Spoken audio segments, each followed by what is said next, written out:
Hello students, मैं अंकुर वबेले आप सभी का स्वागत करता हूं मैग्नेट ब्रेन्स हिंदी पर। मैग्नेट ब्रेन्स हिंदी एक ऐसा प्लेटफॉर्म है जहां हिंदी माध्यम की कक्षा 6 से लेकर कक्षा 12वीं तक का संपूर्ण पाठ्यक्रम बिल्कुल फ्री में कराया जाता है।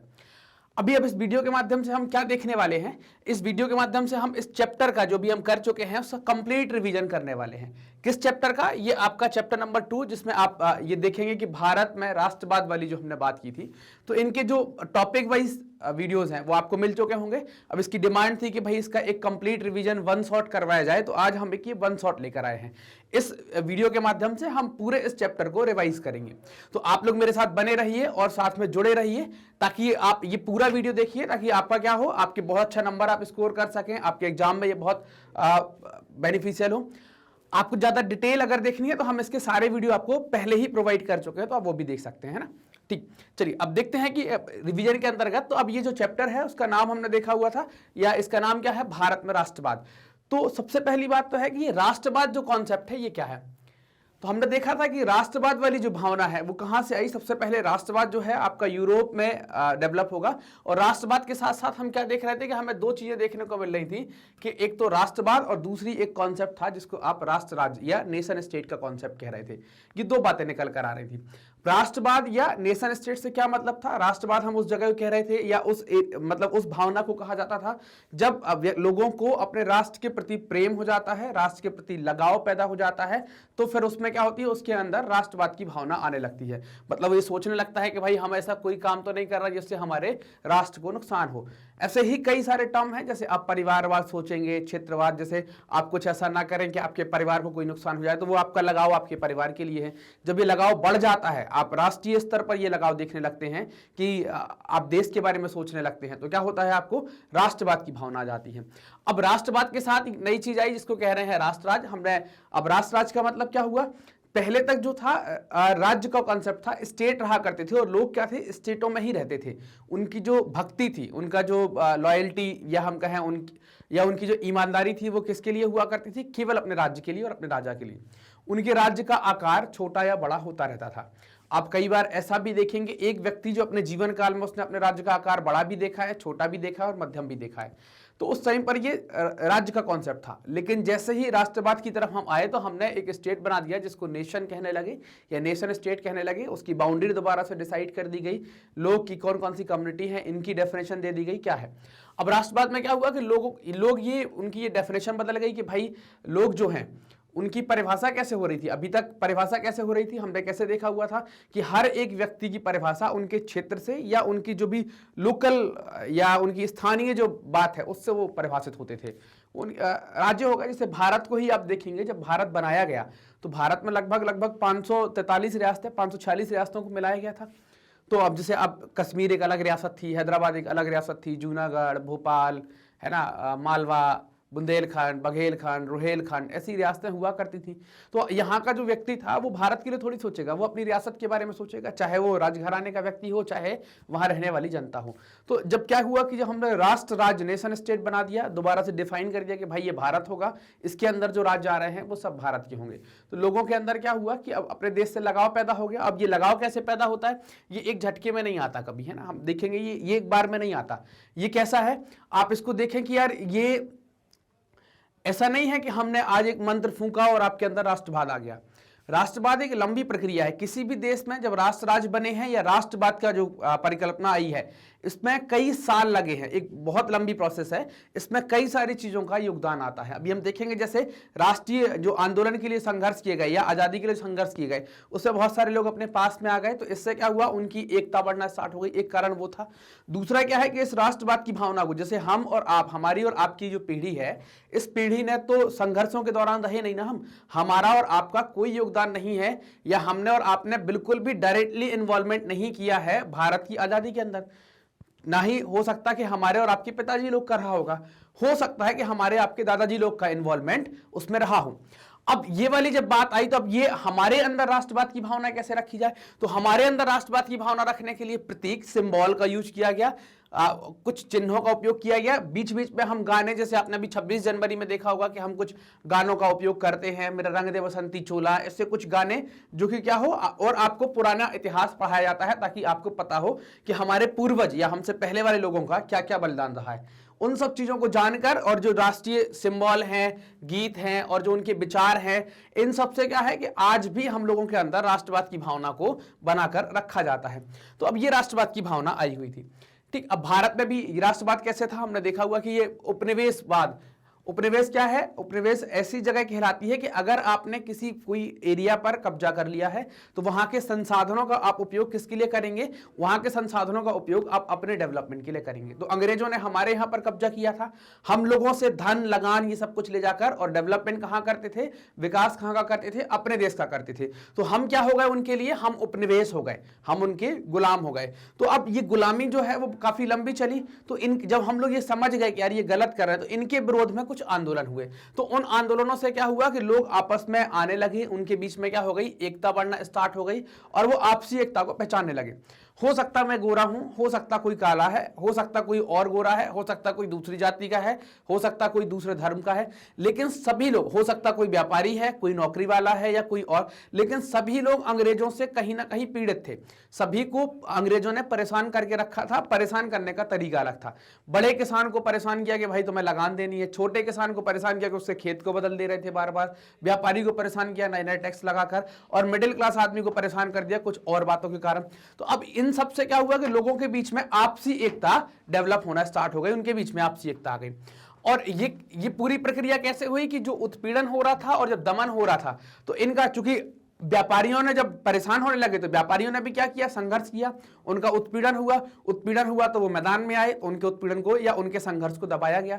तो जब ये कॉमन भाव आ गया, ये साझा भाव आपका आ गया उत्पीड़न और दमन का, इनसे क्या हुआ कि हम अपनी आपसी एकता को पहचानना स्टार्ट कर दिया, एक दूसरों के साथ इकट्ठे होना स्टार्ट कर दिया। तो हमारे अंदर क्या हो गया, राष्ट्रवाद। अब इस राष्ट्रवाद का जो उपयोग किया है बहुत अच्छा किसने किया है, महात्मा गांधी ने। और महात्मा गांधी का संबंध किससे है, कांग्रेस से देखने को आता है। कांग्रेस के महानतम व्यक्ति हैं, और इनने क्या किया कि कांग्रेस या महात्मा गांधी ने इस राष्ट्रवाद जो भारत में डेवलप हो चुका था, इसका उपयोग किया किसमें, एक विशाल आंदोलन खड़ा करने के लिए। अब ये विशाल आंदोलन कैसे खड़ा कर रहे थे, क्योंकि अब इनको पता था कि भाई ऐसे तो कुछ हो नहीं पाएगा, आप जैसे भी काम कर रहे हैं उससे तो कुछ होगा नहीं। लोगों को लग रहा था कि यार अब हम आजाद हो जाएंगे, लेकिन ऐसा नहीं होना था। गांधी जी आए और इन्होंने क्या किया कि एक तरीका, नया तरीका दिया कि भाई अभी बहुत समय लगेगा हमको आजादी के लिए, अभी हमें और संघर्ष करना है। तो संघर्ष का एक नया तरीका हमने यहां पर देखा। अब इस चैप्टर में जो हम रिवीजन करने वाले हैं, ये आपके टॉपिक्स होने वाले हैं, जिसमें हम पहले विश्व युद्ध का योगदान देखने वाले हैं, खिलाफत, असहयोग, जलियांवाला कांड, रॉलेट एक्ट, ये सारी बातें हम यहां देखेंगे। फिर इस दौरान जब गांधी जी भारत आ गए तो सत्याग्रह क्या है, सत्याग्रह का विचार कैसे आया, उस पर बात करेंगे। रॉलेट एक्ट का भारत में आ जाना, तो रॉलेट एक्ट के भारत में आ जाने के बाद जलियांवाला कांड हो जाएगा, और जलियांवाला कांड के साथ असहयोग आंदोलन, ये बातें हम देखेंगे। इसके साथ साथ हम क्या देखेंगे यहां पर कि असहयोग ही गांधी जी ने क्यों चुना, असहयोग का कॉन्सेप्ट कैसे आया, फिर असहयोग की अलग अलग धाराएं कैसी रही, शहर के लोगों ने कैसे लिया, गांव के लोगों ने कैसे लिया, बागानों में कैसे लिया, इनके ऊपर बात ये रिवीजन में हम आज देखने वाले हैं।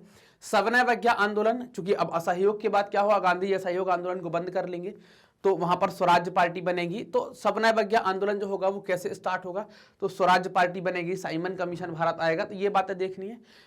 फिर जब हम सविनय अवज्ञा की तरफ जा रहे हैं तो उसमें क्या कि नमक यात्रा कैसे होगी और सविनय अवज्ञा आंदोलन कैसे स्टार्ट हो जाएगा, इसकी भी जो लोगों ने कैसे लिया, या इसकी भी जो धाराएं हैं, कैसे अलग अलग धाराओं के अंदर हम इस आंदोलन को देखेंगे, ये वाली बात भी हमें देखनी है। फिर सविनय अवज्ञा आंदोलन की सीमाएं क्या है, इसमें कमियां क्या क्या थी, किस वर्ग के लोगों का इसमें बहुत अच्छा योगदान आपको देखने को नहीं मिलेगा, तो ये वाली बातें हम देखेंगे। और सामूहिक अपनेपन का भाव, ये लास्ट टॉपिक होगा। तो इतना रिवीजन हम आज करने वाले हैं। ठीक, तो हमने राष्ट्रवाद देख लिया कि भाई राष्ट्रवाद कैसे आ गया। राष्ट्रवाद तो आपके अंतर्गत आ गया कि भाई हमारे और आपके बीच में राष्ट्रवाद कैसे है, हमारे और आपके बीच में राष्ट्रवाद का कारण है नए नए गीत, चिन्ह, प्रतीक और जो भी हमारे पूर्वज हमें कहानियां सुनाते हैं, हमें जज्बा पैदा करते हैं कि भाई देश के प्रति आपका प्रेम होना चाहिए, इसके द्वारा हमारे अंदर राष्ट्रवाद है। लेकिन अगर हम इससे पहले चले जाएं तो भारत के लोगों में राष्ट्रवाद कैसे आया? भारत के लोगों में राष्ट्रवाद आया औपनिवेशवाद के विरोध में जो जन आंदोलन हुए, उन जन आंदोलनों में लोगों की भागीदारी थी तो लोग आपस में आए, उनने अपनी सामूहिक एकता पहचानी, साथ में उनका उत्पीड़न हो रहा था, संघर्ष कर रहे थे तो उनका दमन किया जा रहा था। इससे क्या हुआ, वो एक दूसरे के और पास आ गए भाई, कि वो भी पिटा, ये भी पिटे, और पिटे पिटे पास में आ गए कि यार तुम्हें क्यों मारा? बोले हमने लगान नहीं दे पाया। तुम्हें क्यों मारा? बोले यार हम व्यापार के कारण टैक्स नहीं दे पाए। बोले यार दोनों के लिए खराब कौन? अंग्रेज। तो ऐसी भावना, अब किसान का और व्यापारी का कोई खास कनेक्शन नहीं था पहले, उसने अपना गेहूं किसी और को बेच दिया और चला गया वो, इसके अलावा तो कोई संबंध था नहीं उसका। तो हुआ क्या, उसने देखा यार ये तो बहुत खराब है, तुम्हें भी परेशान कर रहा, हमें भी परेशान कर रहा। तो क्या हुए, लोग एक दूसरे से बंधना स्टार्ट हुए, तो राष्ट्रवाद की भावना आई। इस राष्ट्रवाद की भावना का, या भारत में राष्ट्रवाद के डेवलपमेंट में किसका योगदान बहुत है? आप प्रथम विश्व युद्ध का योगदान भी देखेंगे। तो प्रथम विश्व युद्ध की डेट भी याद रखेंगे, कब से कब तक हुआ? 1914 से लेकर 1918 तक। अब युद्ध जब भी होता है तो कभी भी युद्ध ऐसा नहीं होता, युद्ध को आप कभी भी विकास का सूचक नहीं मान सकते। आप कभी, आपके जैसे आपके भी कई सारे दोस्त होंगे, क्या ऐसे किसी दोस्त को, कोई ऐसा दोस्त है आपका कि वो बहुत लड़ता झगड़ता है, कि एकदम मारता ही पीटता रहता है, और उसको आप बोलेगे यार यही विकास का एक तरीका है, ऐसा मानते हैं क्या आप? वो आए और उसने गाल पे 2 खींच कर दी और आप बोले नहीं यही विकास का तरीका, ये नहीं होगा ना। लड़ाई क्या है, आपको पीछे करती है। आप अगर लड़ेंगे तो आपका ध्यान बटेगा, यार उससे लड़ाई हो गई, अब पता नहीं वो क्या कहेगा। तो लड़ाई क्या है, एक तो ध्यान खींचती है। युद्ध क्या है, युद्ध से आपकी आर्थिक हानि भी होती है, आपकी सामाजिक हानि भी होती है, और आपका धन तो जाता ही जाता है, और जनमानस की हानि भी होती है। पता नहीं कौन से देश ने कहां बम पटक दिया और कहां के लोग मर जाएं, तो ये सारे नुकसान होते हैं। युद्ध कभी विकास का सूचक नहीं होता, युद्ध कभी ये नहीं दिखाता कि आप कितनी प्रगति कर रहे हैं। हर ताकत आप दिखा सकते हैं कि लड़ाई अगर जीत गए तो बोले हम डरते नहीं हैं, ये वाली बातें आप जरूर कर सकते हैं ना। तो अब विश्व युद्ध जो हुआ, तो अब विश्व युद्ध में क्या होगा, चाहे जीतो चाहे हारो, उससे कोई मतलब नहीं है, नुकसान दोनों स्थितियों में होगा, किसी का कम किसी का ज्यादा। आप जब लड़ेंगे तो आपको पैसा चाहिए, क्योंकि आपको खर्चा करना पड़ेगा, बंदूक चाहिए, गोली चाहिए, लोग जाएंगे। तो क्या हुआ, व्यय में इजाफा हुआ, आपका खर्चा बहुत बढ़ना स्टार्ट हो गया। खर्चा बढ़ना स्टार्ट हो गया तो अंग्रेज जो हैं, जिनको आप इंग्लैंड के लोग कह रहे हैं, ये इंग्लैंड के लोग कहां पर काम कर रहे हैं? ये इंग्लैंड के लोग तो काम कर रहे हैं, या उनने जो अलग अलग देश गुलाम बना के रखे हैं, तो ऐसा ही एक गुलाम बना के रखा है उनने, इंडिया। अब इंडिया जो गुलाम है, तो अब इनको पैसा अपनी जेब से देना नहीं है, तो इन्होंने क्या किया कि भारत में क्या कर दो, नए टैक्स बढ़ा दो आप। तो इनने क्या कर दिया, यहां पर टैक्सेस के रेट को बहुत ज्यादा हाई कर दिया। अब लोग पहले ही जो इनके द्वारा लगाए गए टैक्स है उनको चुका पाने में बहुत सहमत नहीं, मतलब बहुत सहज नहीं थे, आसानी से नहीं दे पा रहे थे, बड़ी मुश्किल से टैक्स, और आपने टैक्स और बढ़ा दिए, लोग परेशान होने लगे। आपने क्या कर दिया, जो सीमा शुल्क लगता है उसका भी आपने रेट बढ़ा दिया। आयकर, एक नया टैक्स आपके द्वारा स्टार्ट कर दिया गया, इनकम टैक्स कमाओगे आप, पैसा किसको दोगे, सरकार को पैसा देना स्टार्ट करोगे, तो ये और एक स्टार्ट कर दिया।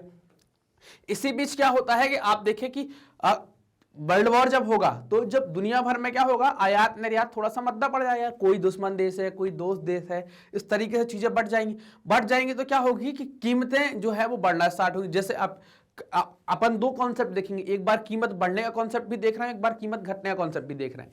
कीमत बढ़ने का कारण क्या है, मान लो हम कोई चीज बाहर से मंगाते हैं, जैसे आप मानो कि हम शक्कर कहीं बाहर से मंगाते हैं, अगर विश्व युद्ध हो गया है और शक्कर मान लो कि हम मंगा रहे हैं कहां से, क्यूबा से, और क्यूबा हमारा दुश्मन देश हो गया, तो वो भेजेगा क्या हमको? जब वो भेजेगा नहीं तो हमारे यहाँ पर शुगर की कमी हो जाएगी। जब कमी होगी तो संख्या, शुगर की क्वांटिटी कम होगी, और चाहने वाले लोग, शुगर खरीदने वाले लोग ज्यादा होंगे, उसके दाम बढ़ते चले जाएंगे। आ ही नहीं रही है तो वही 1 किलो शुगर जो अभी 40 की बिक रही है, वो कितने में बिकना चालू हो जाएगी? चीनी आपकी 100 रुपए, 200 रुपए। आपने दाल और तेल के कॉन्सेप्ट में देखा होगा कि जब अगर आप सप्लाई रुकती है तो क्या होता है, दाम बढ़ना स्टार्ट हो जाते हैं। तो क्या हुआ, यहां पर कीमतें क्या हो गई, दुगनी हो जाती हैं। अब एक और कॉन्सेप्ट था, एक कॉन्सेप्ट जिसको कहते हैं जबरन भर्ती। क्योंकि युद्ध में, उस टाइम के युद्ध, या उस टाइम का हो या इस टाइम का हो, युद्ध में सैनिकों की जरूरत पड़ती है। उस टाइम पर सैनिकों की जरूरत ज्यादा पड़ती थी। आज आधुनिक हथियार आ गए हैं तो एक व्यक्ति 10 व्यक्ति का काम कर सकता है, तो उस टाइम पर सैनिकों की जरूरत ज्यादा थी। अब सैनिक की आपूर्ति कैसे हो, तो सैनिक की आपूर्ति के लिए हमारे जैसे देश, जैसे भारत गुलाम था, ऐसे और देश गुलाम थे, तो यहां पर गांव के लोगों को जबरदस्ती भर्ती करवा दिया गया। अब जबरदस्ती भर्ती करवाया गया तो उस भर्ती को कहा गया जबरन भर्ती। इससे ग्रामीण लोग भी नाराज हो गए थे। हुआ क्या, उसी टाइम पर, इसी दौरान, इसी टाइम पीरियड में 14 से 18 के बीच के टाइम पीरियड में फसल खराब हो गई। फसल खराब होने के अपने प्राकृतिक कारण होते हैं, जैसे पानी का ज्यादा गिर जाना, पानी ना गिरना, बाढ़ आ जाना या कोई बीमारी लग जाना। तो फसल खराब होगी तो क्या आपको दिक्कत आएगी खाने की, चूंकि आप जो खाना खाते हैं, भारत में मैक्सिमम, दुनिया में सर्वाधिक जो लोग हैं शाकाहारी, वो भारत में आपको देखने को आएंगे। तो जब शाकाहारी लोग हैं तो वो क्या खाते हैं, दाल रोटी चावल, ज्यादातर वही खाते हैं। तो अब यहाँ पर हमारे यहाँ पर भोजन जो है मुख्य तरीके से हम फसलों से ही लेकर आते हैं ना, तो हमारे यहाँ पर फसलें खराब हो गई तो खाने की दिक्कत आ गई, खाद्य सामग्री कम हो गई। साथ में इसी टाइम पर एक महामारी फैल गई जिसको आप कहते हैं फ्लू। महामारी के दौर में क्या होता है, आपने देखा हुआ है बहुत अच्छे से, महामारी क्या करती है कि अगर कोई व्यक्ति अगर व्यक्ति कह दिया, अगर किसी इलाके में महामारी फैल गई है तो वहां पर क्या होता है, आपने देखा कई हजारों की संख्या में लोग मर जाते हैं। तो ऐसा कहते हैं कि जब 1921 की जनगणना यहां पर आती है तो यहां पर 120 से 130 लाख लोग मर गए थे। मतलब आप मानो एक से 1.25 करोड़ लोगों की मौत यहां पर हो जाती है। तो अब ये विश्व युद्ध में क्या हुआ कि जब सभी लोग परेशान हुए, कौन कौन, जब कर बढ़ा दिए गए तो इनसे सभी को परेशानी हो गई, सीमा शुल्क बढ़ा दिया गया तो व्यापारियों में परेशानी हो गई, आयकर बढ़ा दिया तो जो अर्निंग करने वाले लोग हैं, किसान तो ठीक है, इनके अलावा व्यापारी और नौकरी करने वाले लोग हैं जो मध्यम वर्गीय, वो भी परेशान हो गया। कीमतें बढ़ी हो गई, दुगनी हो गई। तो ये कीमतें जो कि अब मान लो सरसों का तेल खरीदना है, कहीं से मंगा रहे हैं अपन, तो सभी कोई डालेगा, हर एक व्यक्ति घर में सब्जी में सरसों का तेल डालेगा, तो कीमत बड़ी हो गई तो यार इनको भी परेशानी हो गई। गांव के लोगों के पास व्यवस्था होती थी तो वहां पर जबरन भर्ती करके उनको भी विरोध में ला दिया, और फसल खराब हो गई, फ्लू खराब हो गई, और सरकार ने कोई खास व्यवस्था यहां पर नहीं की। तो इन सब कारणों से क्या हुआ, इन सब कारणों से लोगों में रोष पैदा हो गया, लोगों में गुस्सा उत्पन्न हो गया यहां पर, और क्या हुआ, लोगों में एकता बनने लगी, लोगों के अंदर राष्ट्रवाद की भावना डेवलप होने लगी। अब क्या हुआ कि इसी टाइम पर गांधी जी का भारत में आंदोलन, गांधी जी का भारत में वापसी हो जाएगी, भारत वापस आ जाएंगे। कहां से आ रहे हैं, गांधी जी दक्षिण अफ्रीका में गए हुए थे, वहां पर उनने वहां के जो नस्ल भेद की बातें चल रही थी, जो भी गोरे काले का कॉन्सेप्ट वहां पर चल रहा था, उनके खिलाफ में उन्होंने वहां पर लड़ाई करके रखी थी, उन अंग्रेजों से लड़ रहे थे, उनके लिए आवाज उठा रहे थे, और उन्होंने वहां पर जो नस्लीय भेद हो रहा था तो अफ्रीका, दक्षिण अफ्रीका के लोगों को कुछ अधिकार भी दिलवाने में मदद करी थी। तो गांधी जी 1915 में भारत में वापस आ जाते हैं, जनवरी 1915 में। आपसे पूछ सकते हैं, आप दक्षिण अफ्रीका भी याद रखिएगा कि आपको यह भी पूछा जा सकता है। तो गांधी जी की भारत में वापसी हो गई। अब गांधी जी भारत में वापस आ गए। अब गांधी जी चूंकि एक एक्सपर्ट पर्सन के तरीके से भारत आए थे, मतलब गांधी जी नए नहीं थे, गांधी जी जानते थे कि हमको करना क्या है, कैसे करना है, बस हमको देश को समझना है कैसा है देश हमारा। क्योंकि जब गांधी जी पहले पढ़े लिखे, पढ़ने लिखने के बाद लंदन चले गए, वहां पर पढ़ाई लिखाई करी, भारत आए तो इसके बाद अफ्रीका का एक केस मिल गया तो अफ्रीका चले जाते हैं। तो सिर्फ भारत को समझना था, तरीका उनको पता था, क्योंकि दुश्मन वही है जो साउथ अफ्रीका में दुश्मन है, मतलब जो भी जिसके खिलाफ लड़ना है वहां पर भी अंग्रेज हैं, और यहां पर भी कौन है, आपके अंग्रेज ही होने वाले हैं। तो अब यहां क्या हुआ कि गांधी जी आए, तो आप ये देखो, ये दक्षिण अफ्रीका का चित्र है जहां पर गांधी जी ने मजदूरों को अधिकार दिलाने के लिए नेतृत्व किया था। तो इतने लोग गांधी जी के पीछे आ रहे थे। तो गांधी जी क्या है, सत्याग्रह के कॉन्सेप्ट को समझ गए थे, तो गांधी जी को सत्याग्रह का एक विचार आया था। अब ये सत्याग्रह होता क्या है, तो सत्याग्रह क्या है, ये दो शब्दों से मिलकर बना है, जिसको सत्य प्लस आग्रह आप कहते हैं। सत्य मतलब ट्रुथ, आग्रह मतलब निवेदन करना या बात मनवाने के लिए कहना। तो इसमें क्या किया जाता है सत्याग्रह में, इसका सिद्धांत क्या है कि सत्य की शक्ति का आग्रह किया जाता है ना, सत्य की शक्ति पर आग्रह करते हैं और सत्य की खोज पर जोर दिया जाता है, ये इसके अंदर करें। गांधी जी का कहना था कि अगर आप दुश्मन से लड़ रहे हैं, आपका दुश्मन आपको दबाता है, दमनकारी है, तो जरूरी नहीं है कि आप उससे लड़ने के लिए आपको शारीरिक बल की आवश्यकता नहीं है, आपको शरीर से मजबूत होने की आवश्यकता नहीं है, आपका मानसिक बल बढ़िया हो तो आप सत्याग्रह के द्वारा से भी अपने दुश्मन को हरा सकते हैं। अब इसमें करना क्या है कि जब आप सत्याग्रह कर रहे हैं तो केवल अहिंसा का सहारा लेना है। ऐसा नहीं कि भाई आप मानसिक बल तो ठीक है, बोले गड्ढा खोद देते, पटक देते हैं इसको, दिमाग लगाया, बोले देखो ये आएगा तो गिरेगा, ऐसा नहीं करना है। करना क्या है, हमको अहिंसा करनी है, अहिंसा के साथ हम अपनी मांगे रखेंगे, और इस सत्याग्रह में हम करेंगे क्या, उसकी आत्मा को झंझोड़ने की कोशिश करेंगे, उसकी चेतना को झंझोड़ने की कोशिश करेंगे। जब शत्रु की आत्मा को झंझोड़ा जाएगा तो उसको गिलानी होगी, गिल्टी फील होगा, तो वो शायद सहज भाव के साथ, हमें ये सब कैसे करना है, ऐसे नहीं करना है कि लठ उठाया और मारना चालू कर दिया, बोले बंदूक ले आए कनपट्टी पे रख दी। तो क्या करेंगे, हम सिर्फ उनको क्या करें, सच्चाई देखने के लिए और सहज भाव से स्वीकार करने के लिए प्रेरित करेंगे। जब हम ये सारी बातें करेंगे, दुश्मन क्या होगा, अगर ये सब चीज को अपना लेता है तो इससे क्या होगा, इससे ये होगा कि भाई उसके अंदर की जो गिलानी है वो उसको ये कह रही है कि भाई तुम मानो, तो वो कंडेम करेगा, झुक जाएगा आपके सामने। जब वो अपना झुक जाएगा, अपनी गलती मान लेगा तो वो झुक जाएगा। झुक जाएगा तो क्या होगी, सत्याग्रह की जीत हो जाएगी। तो हमारे यहाँ कहते भी है ना कि सत्यमेव जयते, हमेशा सत्य की जीत होती है। गांधी जब भारत आए तो गांधी जी ने इन तीनों का एक्सपेरिमेंट भी भारत में करके दिखा दिया। 3 अलग अलग जगह पर छोटे छोटे सत्याग्रह के एक्सपेरिमेंट हुए गांधी जी के द्वारा किया गया। पहला एक्सपेरिमेंट जिसको कहते हैं चंपारण, खेड़ा के बिहार के अंतर्गत आता है, ये 1917 की ये बात है। चंपारण में हो क्या रहा था कि यहां पर जो खेती होती थी, है ना, खेती भारत में 2-3 प्रकार से करते हैं, रबी की फसल, खरीफ की फसल, और हम लोग ज्यादातर खाद्यान्न फसलें उगाते थे। नकदी की फसलें हमारे द्वारा ज्यादा उगाई नहीं जाती थी। अब हमने क्या किया, वहां पर अंग्रेजों ने क्या कर दिया, अंग्रेज बोले कि भाई नील की खेती करनी पड़ेगी। तो किसान बहुत परेशान थे, तो किसानों ने अंग्रेजों के खिलाफ आंदोलन किया था। कहां के किसान थे, चंपारण के किसान थे। तो गांधी जी ने यहां पर सत्याग्रह किया था और किसानों की बात रखी थी, और सत्याग्रह के माध्यम से अंग्रेजों को वो बात माननी पड़ी थी यहां पर। तो ये कॉन्सेप्ट यहां पर इनके द्वारा रखा गया था। तो चंपारण में इनने करके दिखा दिया। एक्चुअल में समस्या क्या थी यहां पर चंपारण में, कि आपकी जितनी भी खेती है, मान लो आपके पास 20 बीघा खेती है, तो आपको 3/20 भाग पर नील की खेती करनी पड़ेगी। मतलब 20 बीघा है तो 20 से 20 कट गया, 3 बीघा पर आपको नील लगाना ही पड़ेगा, मन करे या ना करे। तो फिर क्या हो गया, गांधी जी से बात हुई तो गांधी जी बोले कि यार ये तो गलत बात है भाई, क्योंकि अंग्रेजों ने शुरू में नील की खेती के दाम बहुत अच्छे दिए। इंडिगो जो उगाते थे नील, शुरू में बहुत अच्छे दाम मिले, लेकिन जब उनको पता चल गया कि यार सब उगाने लगे तो दाम भी कम कर दिए। दूसरा क्या था कि ये नील लगातार उगाने से, 2-3 बार लगातार उगाने से खेत खराब हो रहा था। खेत खराब हो रहा था मतलब अगली फसल में आपको अच्छा पैदावार नहीं मिलती थी। जब अच्छी पैदावार नहीं मिलेगी तो लोग नाराज होने लगे। दूसरा एक्सपेरिमेंट गांधी ने किया खेड़ा में। खेड़ा चूंकि गुजरात की जगह है, यहां पर किसान लगान से बहुत परेशान थे। यहां पर इस इलाके में सूखा हो गया, और उसके बाद भी अंग्रेज क्या है, लगान के ऊपर दबाव दे रहे थे। किसानों के पास था ही नहीं कि कैसे लगान दे पाए, मध्यम वर्गीय किसान या छोटा किसान जो उसके पास कोई व्यवस्था नहीं थी।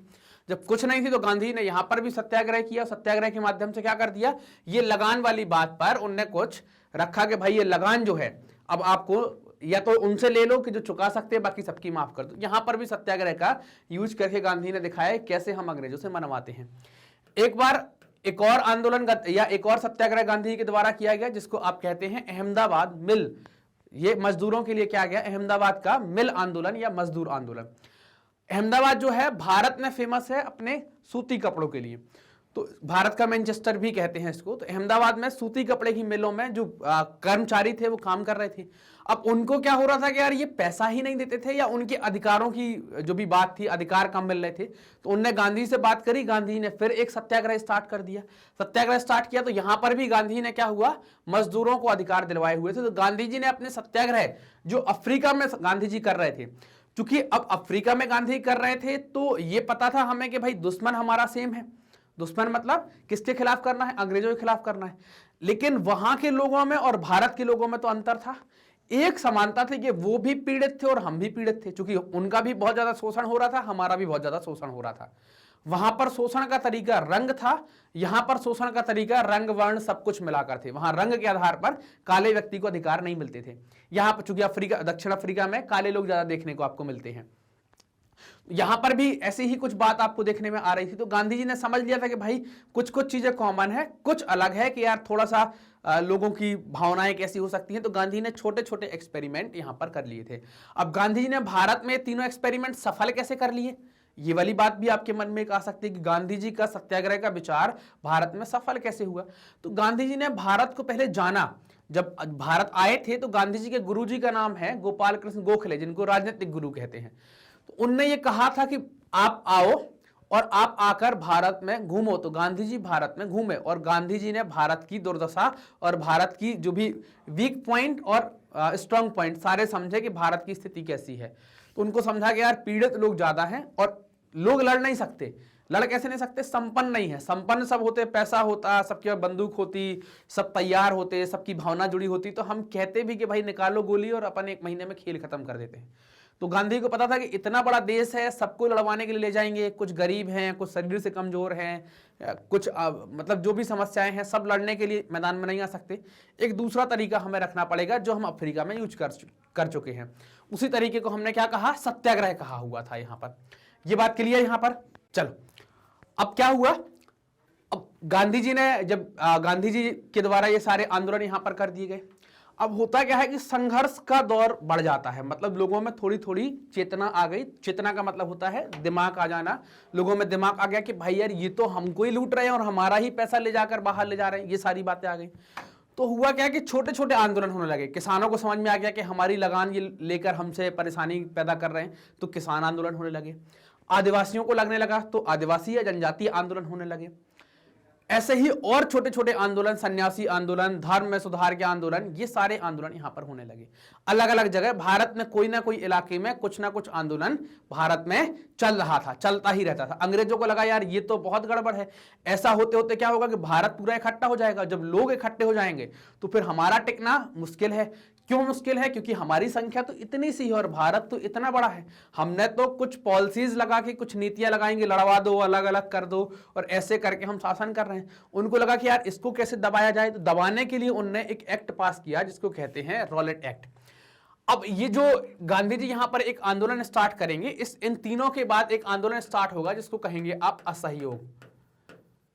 तो असहयोग की भूमिका जो है वो ये तीनों चीजें बना देंगी, रॉलेट एक्ट, जलियांवाला बाग और खिलाफत आंदोलन। ये चारों चीजें, रॉलेट एक्ट, जलियांवाला बाग, खिलाफत आंदोलन और असहयोग, ये चारों चीजें आपस में जुड़ी हुई हैं, एक के बाद एक। जैसे हम सीढ़ी चढ़ते ना, एक सीढ़ी, फिर दूसरी सीढ़ी, फिर तीसरी सीढ़ी, फिर चौथी सीढ़ी, ये ऐसे ही 4 सीढ़ियां आप इनको मान लो। तो अब अंग्रेजों को क्या परेशानी थी, अपन ने देखा कि यार उनको ये लग रहा था कि भाई ये लोग तो गड़बड़ कर देंगे, हमको भगा देंगे, तो उनने एक एक्ट निकाला जिसको कहते हैं हम रॉलेट एक्ट। चलो देखते हैं रॉलेट एक्ट क्या था। रॉलेट एक्ट भारत में चूंकि राजनीतिक गतिविधि बढ़ गई थी, संघर्ष आप कर रहे थे, तो राजनीतिक गतिविधियों को कुचलने के लिए जो एक्ट लाया गया था उसको क्या कहते हैं, रॉलेट एक्ट। इसमें क्या था कि आप बस दमन कर सकते हैं व्यक्ति का, आपको सिर्फ शंका के आधार पर किसी व्यक्ति को उठा सकते हैं, शक के आधार पर किसी व्यक्ति को उठा सकते हैं। और दुनिया में ऐसे कोई साइंस नहीं हुई जिसने शक का इलाज कर दिया हो। शक का कोई इलाज नहीं होता। हमें शक हो गया कि भाई आप क्या है कि आप हमारे खिलाफ जाने वाले हैं, हमारे खिलाफ आंदोलन करने वाले हैं, आप उठा लो। आपको भी कई बार शक हो जाता होगा ना। शक का कोई इलाज है क्या? मेडिकल पर जाकर टैबलेट मिलती कि बोले साहब कल हमें शक हो गया था कि शायद वो वाला दोस्त हमारा जो है वो हमसे बात नहीं कर रहा, वो हमसे बुराई मान गया, ऐसा हमें शक है, एक टैबलेट दे दो शक दूर हो जाए। कोई है क्या? शक का कोई इलाज नहीं है। शक को सिर्फ दूर किया जाता है। और दूर कब करेंगे? जिन दो लोगों के बीच में शक हो गया है वही आ जाए तो दूर करें। अब अंग्रेज हमारे पास तो आएंगे नहीं, तो शक दूर होना नहीं है। उनको शक हो गया तो अब उन्होंने क्या किया कि शक उठाते जाओ और पकड़ते जाओ। चूंकि आंदोलन इतने चल रहे थे कि वो हर भारत को व्यक्ति को शक की नजर से देखने लगे। यार ये भी क्रांति कर सकता है, ये भी क्रांति कर सकता है, बोले ये वहां देखा गया था, ऐसा तो नहीं कोई प्लानिंग कर रहा, पकड़ लो। पकड़ के क्या करो कि अगर आपने कोई राजनीतिक कैदी को पकड़ लिया तो आप 2 साल तक उसको पकड़कर जेल में रख सकते हैं। जैसे ही आप उसको 2 साल तक जेल में रखें, कैसा रखना है? कोई मुकदमा चलेगा नहीं, कोई बात होगी नहीं। जब ये सब कुछ नहीं होगा, अब आप क्या होगा, जैसे मान लो कि मैं ही आंदोलन में हूं और जैसे ही आंदोलन में गया हूं, पुलिस को पता चला कि यार ये है, तो पकड़ कर ले गए, 2 साल तक जेल में रहेंगे। अब जेल में आप जब रहेंगे तो क्या होगा? पहले तो हमारे घर वाले चिंतित हो जाएंगे कि यार ये 2 साल तक अब पता नहीं चल रहा लड़का कहां गया। इससे क्या होगा कि जो मेरे साथ वाले हैं, जो आंदोलन में आने वाले हैं, उनके घर वाले भी मना करेंगे, यार देखो तुम्हारा दोस्त वो गया था यार, उसका तो कुछ पता नहीं है। तो एक बात तो ये आ गई। दूसरी बात क्या है कि जब आप जेल में रहेंगे तो आपके साथ क्या होगा? बिना मुकदमा चलाए जेल में रख रहे हैं।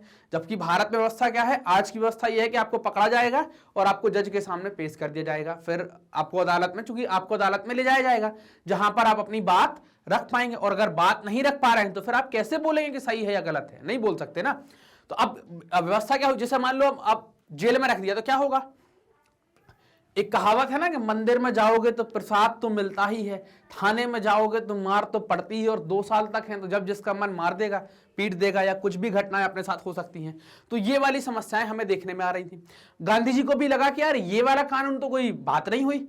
ये अब मतलब मान लो हम अपने अधिकारों की मांग कर रहे हैं कि भाई तुम्हें स्कूल अच्छा बनाना चाहिए, तुमने ये गड़बड़ कर दिया, तुम टैक्स ज्यादा ले रहे हो, लोगों में यहाँ महामारी फैल गई है, तुम्हें महामारी के टाइम पर लगान नहीं लेना चाहिए लेकिन ले रहे हो। तो गांधी जी बोले यार अगर इन सब बातों के लिए कोई आवाज उठाता है तो गलत तो नहीं है, वो तो अपने अधिकारों की मांग कर रहा हो। अगर कोई व्यक्ति आवाज उठा रहा है तो वो राजनीतिक हो गया, और राजनीतिक हो गया तो आप उसको कुचल देंगे, उसको पकड़कर जेल में डाल देंगे। तो गांधी ने भी बोला कि हम क्या करेंगे, ऐसे कानून के खिलाफ अहिंसक ढंग से एक आंदोलन करेंगे जिसको नागरिक अवज्ञा कहा जाएगा। ये ऐसा भी पूछ सकते हैं, जो अपना सविनय अवज्ञा आंदोलन है ना, तो उसको कह सकते हैं नागरिक अवज्ञा द्वितीय के नाम से भी आ सकता है, ये नागरिक अवज्ञा प्रथम के नाम से भी आ सकता है, ये आप याद रखिएगा। ठीक।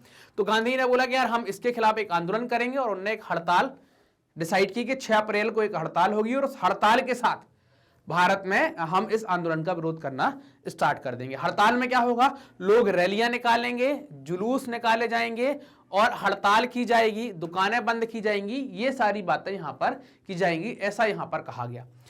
ठीक, अब सरकार चूंकि फुल फॉर्म में आ गई थी, सरकार को लग रहा था कि यार तुम लोग हमारे खिलाफ ये कैसे कर सकते हो, हमारे खिलाफ आप लोग कुछ नहीं कर सकते। तो सरकार को लगा कि यार तुम ऐसा कुछ कर रहे हो, तो सरकार के द्वारा भी कुछ कदम उठा लिए गए आपको दबाने के लिए। सरकार ने क्या स्टेप लिया, पहली चीज तो राष्ट्रवादी मतलब वही क्रांतिकारी लोग जो आपके आंदोलनों को आगे बढ़ाने वाले थे, आपके आंदोलनों को लीड कर रहे थे या आंदोलनों में हिस्सा ले रहे थे, उनको उठाया, रॉलेट एक्ट अपने पास है, पकड़ो, जेल में डालो, 2 साल तक रखो। एक्ट इसलिए तो आया है ना, एक्ट का मतलब अंग्रेजों की कहानी क्या है, कुछ भी करना है नियम बना लो। एक नियम बना दिया कि अगर कोई व्यक्ति कुछ गड़बड़ कर रहा है और तो उसको पकड़ो और जेल में डाल दो। ठीक, अब यहां पर क्या हुआ कि अब गांधी जी भी आंदोलन कर रहे थे, तो गांधी जी के दिल्ली प्रवेश पर रोक लगा दी, गांधी दिल्ली प्रवेश नहीं कर पाएंगे। आंदोलन अमृतसर के अंदर एक भीड़ जा रही थी, मतलब शांतिपूर्वक जुलूस निकल रहा था, तो 10 अप्रैल को वहां पर गोली चला दी और गोली चला दी तो जलियांवाला बाग हुआ। अब जलियांवाला बाग के पीछे का कारण क्या है, तो आपने देखा कि रॉलेट एक्ट जब आया हुआ था, रॉलेट एक्ट के पीछे की हम कहानी जानते हैं। रॉलेट एक्ट क्यों आया था कि जो भी राजनीतिक लोग हैं उनको दमन करना और ऐसे व्यक्तियों को पकड़कर जेल में डाल देना। इसके बाद क्या हुआ कि ऐसे ही उनके विरोध में गांधी ने 6 अप्रैल से बोला कि एक हड़ताल होगी और हड़ताल के साथ पर हम इनकी अवज्ञा करना स्टार्ट कर देंगे। तो अब ऐसे ही उसमें क्या हो रहा था कि लोग जुलूस बना रहे थे, रैली निकाल रहे थे, हड़ताल कर रहे थे और शराब की दुकानों के सामने अपना धरना दे रहे थे, ये सारी बातें हो रही थी। तो 10 अप्रैल के दिन क्या होता है, अमृतसर में गोली चला दी। तो अब वहां पर उस गोली चलाने के बाद जब भगदड़ हुई, लोगों ने थोड़ी बहुत हिंसा हुई, जब आप गोली चलाएंगे थोड़ी बहुत तो डिस्टरबेंस होगा।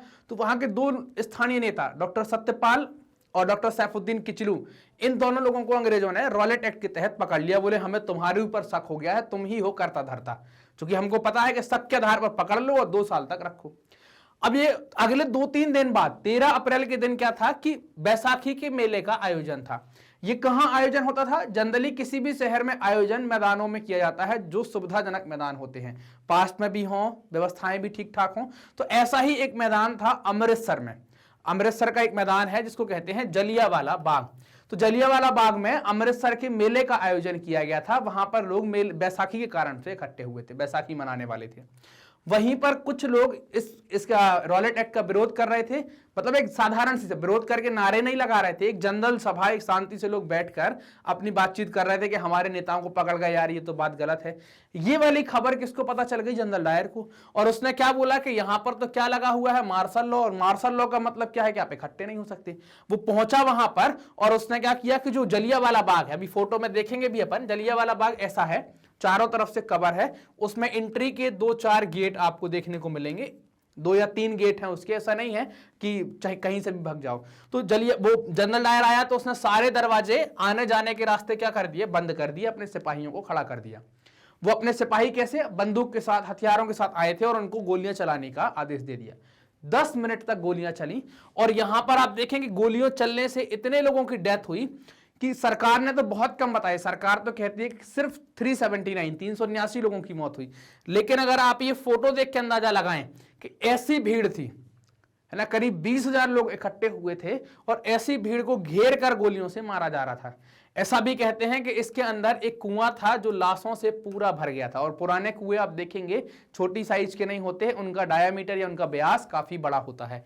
तो अब जनरल डायर से पूछा कि भाई ऐसा क्यों, तो जनरल डायर बोला कि यार ये तो सामान्य सी बात है, लोग मेरी बात नहीं मान रहे, तो मैं डराने के लिए करने गया था, ये तो नैतिक प्रभाव पैदा करने गया था, अपना कैसा प्रभाव कि मेरा प्रभाव इनके बीच में डर का रहे, मैं निकलूं और ये डरें, ताकि ये इन्हें मुझसे डरना ही चाहिए। और ये डर क्यों पैदा किया जाता है, ताकि लोग क्या है, आपसे दबे रहें, अपना शोषण करवाते रहें। तो ये बात करी गई।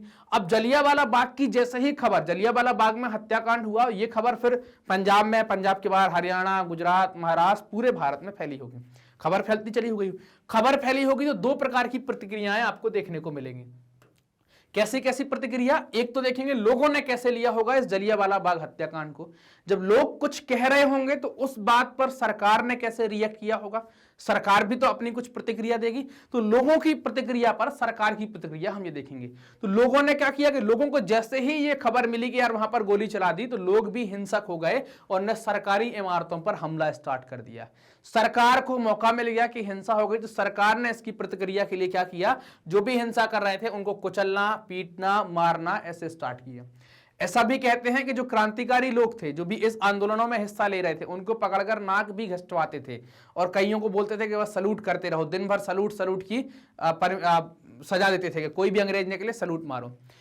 एक गांव है पंजाब का ही जिसको गुजरावाला कहा जाता है। गुजरावाला में तो अंग्रेजों ने आंदोलन को दबाने के लिए, ये संघर्ष को दबाने के लिए बम तक गिराए थे।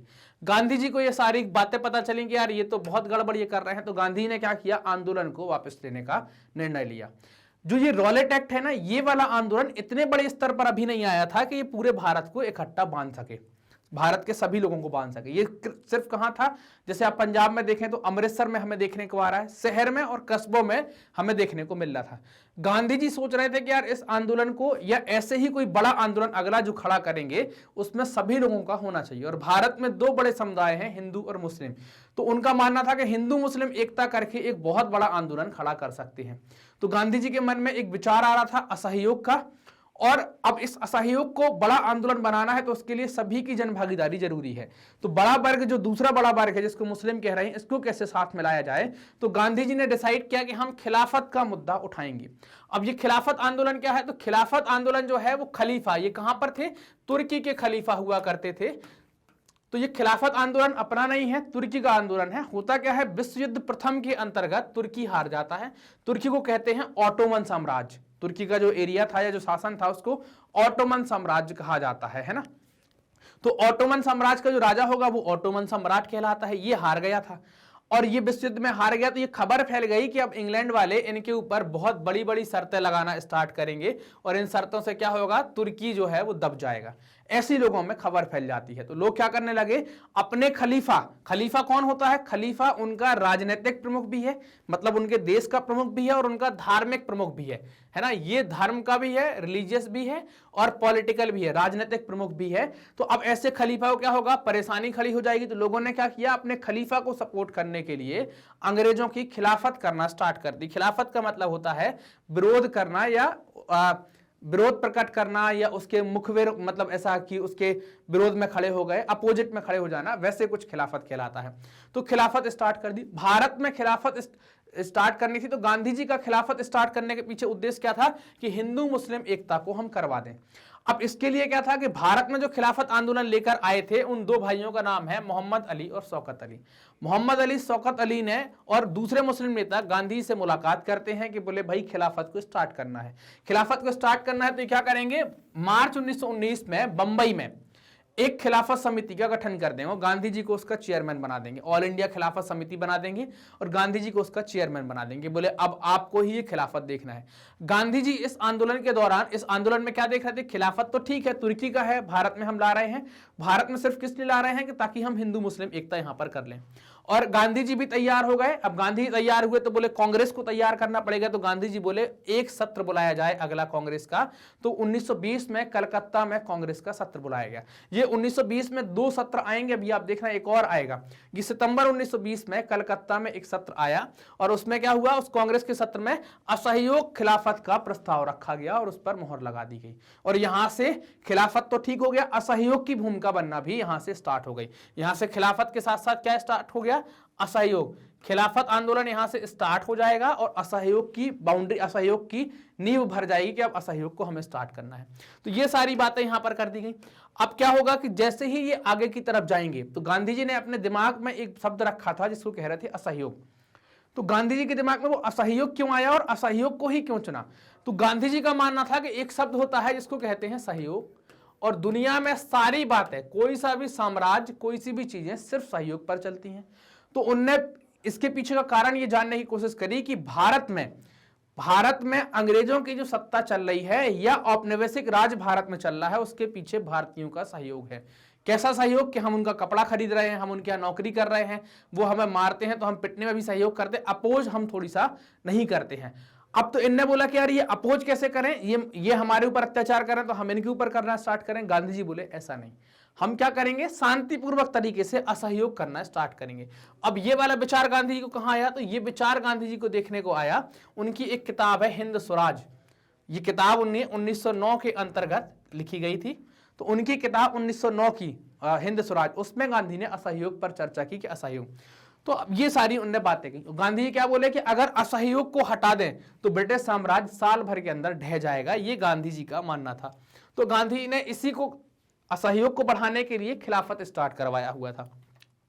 अब असहयोग आंदोलन जो था, उनसे पूछा कि यार आप कह रहे हैं कि सहयोग नहीं कर रहे हैं, लेकिन कैसे, तो गांधी जी बोले कि यार ऐसे नहीं, आप स्टेप बाय स्टेप चलेंगे। हम सबसे पहले उन चीजों को पकड़ेंगे जिनसे व्यक्ति की दिनचर्या में और जीवनचर्या पर, उनकी जिंदगी पर कोई खास फर्क ना पड़े। सबसे पहले हम पदवियां लौटाएंगे जो अंग्रेजों के द्वारा दी गई हैं। टाइटल्स जो नाम के आगे लगाते थे ना, किसी को कह दिया जैसे केसर हिंद है ना, ऐसी उपाधियां कुछ दे दी, तो अंग्रेजों के द्वारा भारतीयों को जो उपाधियां दी गई हैं तो उनको आप लौटाना स्टार्ट करें। उपाधि के साथ या उपाधि के बिना आपके जीवन में कोई खास फर्क नहीं पड़ेगा। जैसे मान लो कोई डॉक्टर है तो उसको आप जैसे मान लो कोई डॉक्टर है, जो नाम के आगे लगा रहे हैं वो उपाधि है, तो शैक्षणिक उपाधि हो गई। तो जैसे आप कोई डॉक्टर है तो डॉक्टर को क्या कह रहे हैं कि भाई डॉक्टर साहब। डॉक्टर का कोई दोस्त होता होगा तो बोलता और अमित क्या हाल चाल है। तो जब दोस्त उसको अमित कह रहा है तब भी कोई फर्क नहीं है, आप डॉक्टर कह रहे हैं तो भी ऐसा कोई खास फर्क नहीं पड़ा। तो गांधी ने बोला कि आप क्या करें, उपाधियां लौटाना स्टार्ट कर दें। फिर इसके बाद अगले स्टेप में क्या होगा कि सरकारी नौकरियां लोग छोड़ेंगे, विद्यार्थी अंग्रेजों के स्कूल में जा रहे हैं तो वो छोड़ेंगे, वकील जो है वो सरकारी अदालतों के अंदर जो मुकदमे लड़ रहे हैं तो वो छोड़ेंगे। तो लोगों ने क्या किया, नौकरियां छोड़ना स्टार्ट कर दी। सेना, पुलिस और क्लर्क की जो नौकरी कर रहे थे वो छोड़ दी। विधायी परिषदों में जो चुनाव होने वाले थे इनका भी बहिष्कार किया जाएगा कि भाई इनमें भी नहीं जाएंगे। स्कूल कॉलेज में भी जाने से मना कर दिया और विदेशी वस्तुओं का भी बहिष्कार किया गया। ये सारी बातें की गई। गांधी जी क्या बोले कि अगर सरकार इनके खिलाफ दमन का रास्ता अपनाती है तो हम एक बड़ा आंदोलन स्टार्ट करेंगे। तो अब इस आंदोलन के दौरान होगा क्या, इस आंदोलन के दौरान, असहयोग के दौरान एक और आंदोलन चलेगा इसी असहयोग आंदोलन के अंतर्गत, जिसको कहेंगे स्वदेशी। स्वदेशी का मतलब क्या था कि आपको सहयोग नहीं करना है तो विदेशी कपड़ा जो आप खरीद रहे हैं उसको आप त्यागें, उसको आप छोड़ दें। तो इसमें आप देखेंगे कि असहयोग आंदोलन के दौरान लोगों ने विदेशी कपड़ों की होली भी जलाई है कि बोले अब ये हमें नहीं चाहिए है, तो उसमें हमें फायदा भी होगा, हम आगे देखेंगे भी क्या फायदा होगा। तो विदेशी कपड़ों को छोड़ देना, विदेशी वस्तुओं का त्याग कर देना, ये सारी बातें हमारे द्वारा या असहयोग आंदोलन के द्वारा, जो हमारे जैसे भारतीय, हमारे पूर्वजों के द्वारा ये सारी बातें की जा रही थी। अब इस आंदोलन की समस्याएं क्या थी, चुनौतियां क्या थी। एक तो चुनाव के बहिष्कार की बात कर दी तो जो कांग्रेस या दूसरी पार्टी के कुछ नेता थे वो हिचकिचा रहे थे, उनको लग रहा था कि यार चुनाव नहीं होगा तो फिर कैसे चलेगा। तो एक तो ये बात थी। दूसरा क्या हो रहा था कि हिंसा का डर था, क्योंकि गांधी जी ने सारे आंदोलन, गांधी जी कॉन्सेप्ट अहिंसा का है, लेकिन गांधी जी के हर आंदोलन में हिंसा हो जाती है, क्योंकि लोग प्रशिक्षित नहीं थे। तो एक ये डर था, और कुछ गांधी जी के समर्थक थे, कुछ विरोधी थे, तो इनमें कुछ बहसाबाजी चल रही थी। उस बहसाबाजी के बीच में दिसंबर 1920 में नागपुर में एक कांग्रेस का अधिवेशन बुला लिया गया और उस अधिवेशन में असहयोग की बात रख दी गई कि भाई ये ऐसा ऐसा है, इसको एक्सेप्ट करें या रिजेक्ट करें। तो इसमें क्या हुआ, इस अधिवेशन के दौरान असहयोग का जो मामला है उसको स्वीकार कर लिया गया, असहयोग के प्रस्ताव पर मोहर लगा दी गई। अब यहां से असहयोग स्टार्ट करने की बात कर दी गई कि भाई अब हम असहयोग करेंगे, इस तरीके से असहयोग करेंगे। ये कांग्रेस के अधिवेशन, नागपुर अधिवेशन में बात हो गई। गांधी जी ने इस असहयोग के दौरान स्वराज्य का नारा दिया कि स्वराज्य मतलब क्या होता है, अपना देश, स्व मतलब स्वयं का, राज मतलब अपना शासन। तो स्वराज्य का नारा दिया, मतलब स्वराज्य का मतलब था कि हम आजाद होकर अपना एक देश स्थापित करेंगे या अपना एक देश ऐसा बनाएंगे जहां पर हम लोगों के द्वारा ही शासन किया जा रहा होगा। तो स्वराज्य का नारा दिया, लेकिन इस स्वराज्य के नारे के अपने अलग अलग मतलब थे। हर एक व्यक्ति ने स्वराज्य को अलग समझा हुआ था। कैसे अलग समझा था, शहर का जो व्यक्ति है वो स्वराज को अलग समझ रहा है, गांव का जो व्यक्ति है वो स्वराज का अलग समझ रहा है, और बागानों में जो लोग काम कर रहे हैं वो स्वराज को अलग समझ रहे हैं। स्वराज्य मतलब स्वतंत्रता या अपने शासन या अपने देश से लेकर थी, सबके लिए इसके मतलब थे अलग अलग थे। क्यों मतलब अलग अलग थे? लोगों की समस्याएं जैसी जुड़ी हुई थी, उसी के हिसाब से इनके मतलब अलग अलग थे। सबसे पहले हम बात करते हैं कि शहरों में आंदोलन कैसे हुआ। तो शहरों में सबसे ज्यादा जो वर्ग रहता है उसको कहते हैं मध्यम वर्गीय। तो ये किससे स्टार्ट हुआ? शहरी मध्य वर्ग की हिस्सेदारी से स्टार्ट हुआ। या इस आंदोलन को स्टार्ट किसने किया? तो शहरों के मध्यम वर्ग के लोगों के द्वारा यह आंदोलन स्टार्ट किया गया। तो मध्यम वर्ग के लोगों के द्वारा किया गया, तो उनके बच्चों ने स्कूल कॉलेज जाना छोड़ दिया। हेडमास्टर टीचर जो हैं उनने भी त्याग पत्र दे दिया कि भाई हम भी अब नई नौकरी करेंगे। वकीलों ने मुकदमे लड़ना छोड़ दिए कि हम भी मुकदमे नहीं लड़ेंगे। ये बातें यहां पर होने लगी। चुनाव जो होने वाले थे उनका भी बहिष्कार कर दिया। लेकिन एक राज्य आपसे पूछ सकते हैं कि असहयोग आंदोलन के दौरान जब चुनाव का बहिष्कार किया गया था तो ऐसा कौन सा राज्य है जिसने बहिष्कार नहीं किया था? तो मद्रास। मद्रास ने प्रांत परिषदों के चुनाव का बहिष्कार नहीं किया था। वहां की एक बड़ी पार्टी थी या जिसको आप जस्टिस पार्टी कहते हैं, इस पार्टी ने क्या कहा था कि हम बहिष्कार नहीं करेंगे। ये पार्टी कैसी थी? गैर ब्राह्मण पार्टी थी। इनका मानना था कि हमारे पास सिर्फ काउंसिल ही रास्ता है, हम काउंसिल के जरिए ही वो अधिकार पा सकते हैं जो सामान्य रूप से किसको दिए जाते हैं? ब्राह्मणों को दिए जाते हैं। ये इनका कहने का मतलब हुआ करता था। अब ये बहिष्कार से मद्रास वाली बात हो गई कि मद्रास में नहीं हुए, इनके अलावा तो बहिष्कार सारी जगह किए गए। तो शहरों में क्या हुआ? शहर का व्यक्ति रहता है, कुछ कपड़े खरीदता है, कुछ सामान खरीदता है, चलता रहता है। गांव में तो थोड़ी कम चीजों के साथ भी काम चल जाता है, मिट्टी के बना लिए, कुछ हो गया। तो सबसे पहले क्या हुआ? यहां पर आप विदेशी सामानों का बहिष्कार देखेंगे या विदेशी सामानों की होली जलाया जाना देखेंगे। इसको आप स्वदेशी आंदोलन भी कहते हैं, इसको स्वदेशी आंदोलन भी कहा जाता है। शराब की दुकानों के बाहर पिकेटिंग की गई। पिकेटिंग का मतलब क्या है? आपसे पूछ लें कि भाई पिकेटिंग क्या है, तो दुकानों के बाहर धरना दे देना, उसका रास्ता अवरुद्ध कर देना, रोक देना, उसको पिकेटिंग कहते हैं। तो उनके द्वारा गांधी, ये आंदोलन का हिस्सा तो नहीं था, लेकिन गांधी ने बोला कि शांतिपूर्वक जो हो सकता है वो आप करो, कोई समस्या हमें नहीं है। विदेशी कपड़ों की होली जला दी। अब इनसे क्या हुआ कि जब आप कपड़ा विदेशी छोड़ेंगे तो फिर आपको दूसरा कपड़ा पहनना पड़ेगा, तो वो कपड़ा क्या होगा? स्वदेशी कपड़ा होगा। तो इससे क्या हुआ कि भारतीय मिल जो है, जो भारत में कपड़ा बना रहे थे या जो हथकरघा वाले थे, इनका उत्पादन बढ़ा, इन लोगों को फायदा हुई। इसके अपोजिट में क्या हुआ? इसके विरुद्ध यह हुआ कि विदेश से जो कपड़ा आ रहा था, तो जो हम मंगाते हैं उस चीज को कहते हैं आयात। तो विदेशी कपड़े का आयात एकदम मुंह के बल गिर गया, आधा हो गया। 102 करोड़ से ये लगभग कितना हो जाता है? 57 करोड़ तक इतना गिर जाता है। ये हमें देखने में यहां आता है। तो ये स्वदेशी आंदोलन की या असहयोग आंदोलन के दौरान खादी वाली बात की गई कि खादी पहनो, स्वदेशी कपड़ा पहनो, ये बातें यहां पर की गई। अब ये जो आंदोलन है, इस शहर के अंदर इस आंदोलन की अपनी सीमाएं थी। क्या थी? कि शहरों में आंदोलन धीमा पड़ गया। कैसे पड़ गया? क्योंकि खादी जो है वो बहुत महंगा था। हर व्यक्ति हर बार, जैसे मान लो कोई व्यक्ति साल में 3 बार कपड़े खरीदता है, सस्ते वाले खरीद लेता है, लेकिन खादी जो है वो 3 बार नहीं खरीद सकता, महंगा था। तो ये आंदोलन यहाँ, एक तो लोगों ने फिर से बीच में, मान लो कि एक जोड़ी खादी, जैसे मान लो कि आप 2 जोड़ी खरीद रहे हो कपड़े, तो पहली बार में जब आंदोलन चालू हुआ तो आपने दोनों खादी खरीदी, लेकिन अब जेब भी तो देखना पड़ेगी यार कि है जेब में कि कुछ नहीं है। तो फिर क्या हुआ कि अगली बार अपन ने बोला कि यार आप खादी नहीं कर सकते, एक सस्ता भी खरीद लो। तो ऐसा यहाँ किया गया। हमने कोई बहुत अच्छे स्कूल कॉलेज यहाँ पर इतने बड़े एस्टेब्लिश नहीं किए थे कि हमारे बच्चे वहां पर पढ़ सकें, थे तो बहुत कम थे। हमारे बच्चे या हमारे लोग जो नौकरियां कर रहे थे वो ब्रिटिश संस्थानों में कर रहे थे। तो लोगों का क्या हुआ कि मजबूरी हो गई कि यार उनमें वापस जाना पड़ा, तो टीचर और विद्यार्थी वापस लौट गए। सेम समस्या वकीलों के साथ भी थी। ये भी मध्यम वर्ग के लोग थे, केस लड़कर अपना गुजारा करते थे, और ये अदालतें भी किसकी थी? अंग्रेजों की थी। तो इन लोगों ने वहां पर लौटना स्टार्ट किया। तो शहरों में ये आंदोलन हमें थोड़ा सा स्लो देखने में आया। गांव में इस आंदोलन जो है, इसकी जो असहयोग आंदोलन की जो धारा गांव के अंदर देखें तो गांव के अंदर इस आंदोलन में 2 वर्ग आप देखेंगे, एक तो किसान संघर्ष देखेंगे, एक आदिवासियों का संघर्ष देखेंगे। तो अब किसानों के साथ समस्या क्या थी? किसानों के लिए अपनी एक अलग समस्या थी।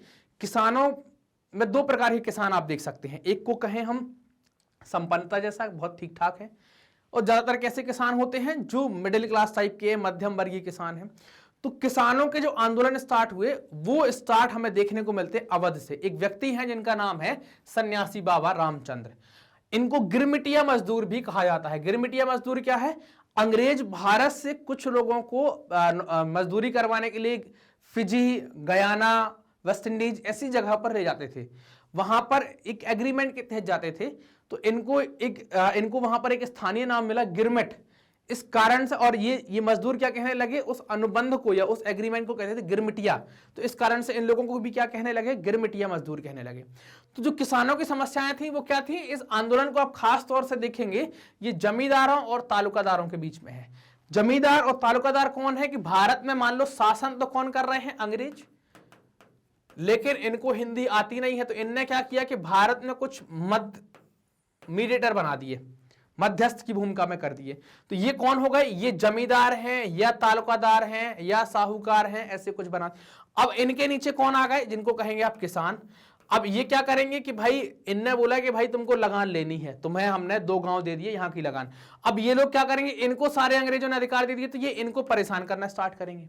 अगर आप जमींदार की बात मानेंगे तो हो सकता है कि लगान कम हो जाए, जमींदार की बात नहीं मानेंगे तो हो सकता है कि लगान ज्यादा लग जाए, या जमींदार को उस इलाके का मालिक बना दिया तो कभी भी कोई नया कर लगा दे। तो किसान इससे परेशान थे। और दूसरे क्या थे कि जो छोटा किसान था वो पट्टे पर खेती करता था ना, जमीन का पट्टा मिल गया कि बोले 5 बीघा खेत है, इस पर खेती कर लो। तो अब उसने हो सकता है इस साल बहुत मेहनत करी, पट्टा सुधारा, और अगली बार अपन ने उसको बदल दिया। तो बार बार पट्टे बदल जाना है। और इनके द्वारा बहुत शोषण किया जा रहा था कि भाई बहुत ज्यादा लगान लेते थे, अलग अलग प्रकार के कर लेते थे। इनसे बचने के लिए क्या है, आपको अगर नए नए करों से बचना है तो भाई अगर जमींदार कुछ कह रहा है कि सुबह से आ जाना, आज हमारे यहाँ बुवाई होना है या आज हमारा गेहूं कटना है, तुम रहोगे, उसके बदले में तुम्हें कुछ नहीं मिलेगा, तो आपको क्या करनी पड़ती थी, बेगारी। बेगारी का मतलब क्या हो गया, ऐसा काम कि हम काम तो कर रहे हैं, बदले में हमें कुछ भी नहीं मिल रहा, उसको बेगारी कहते हैं। तो गांव के अंदर किसानों के आंदोलन आप देखें खास तौर से जमींदारों तालुकादारों के खिलाफ थे।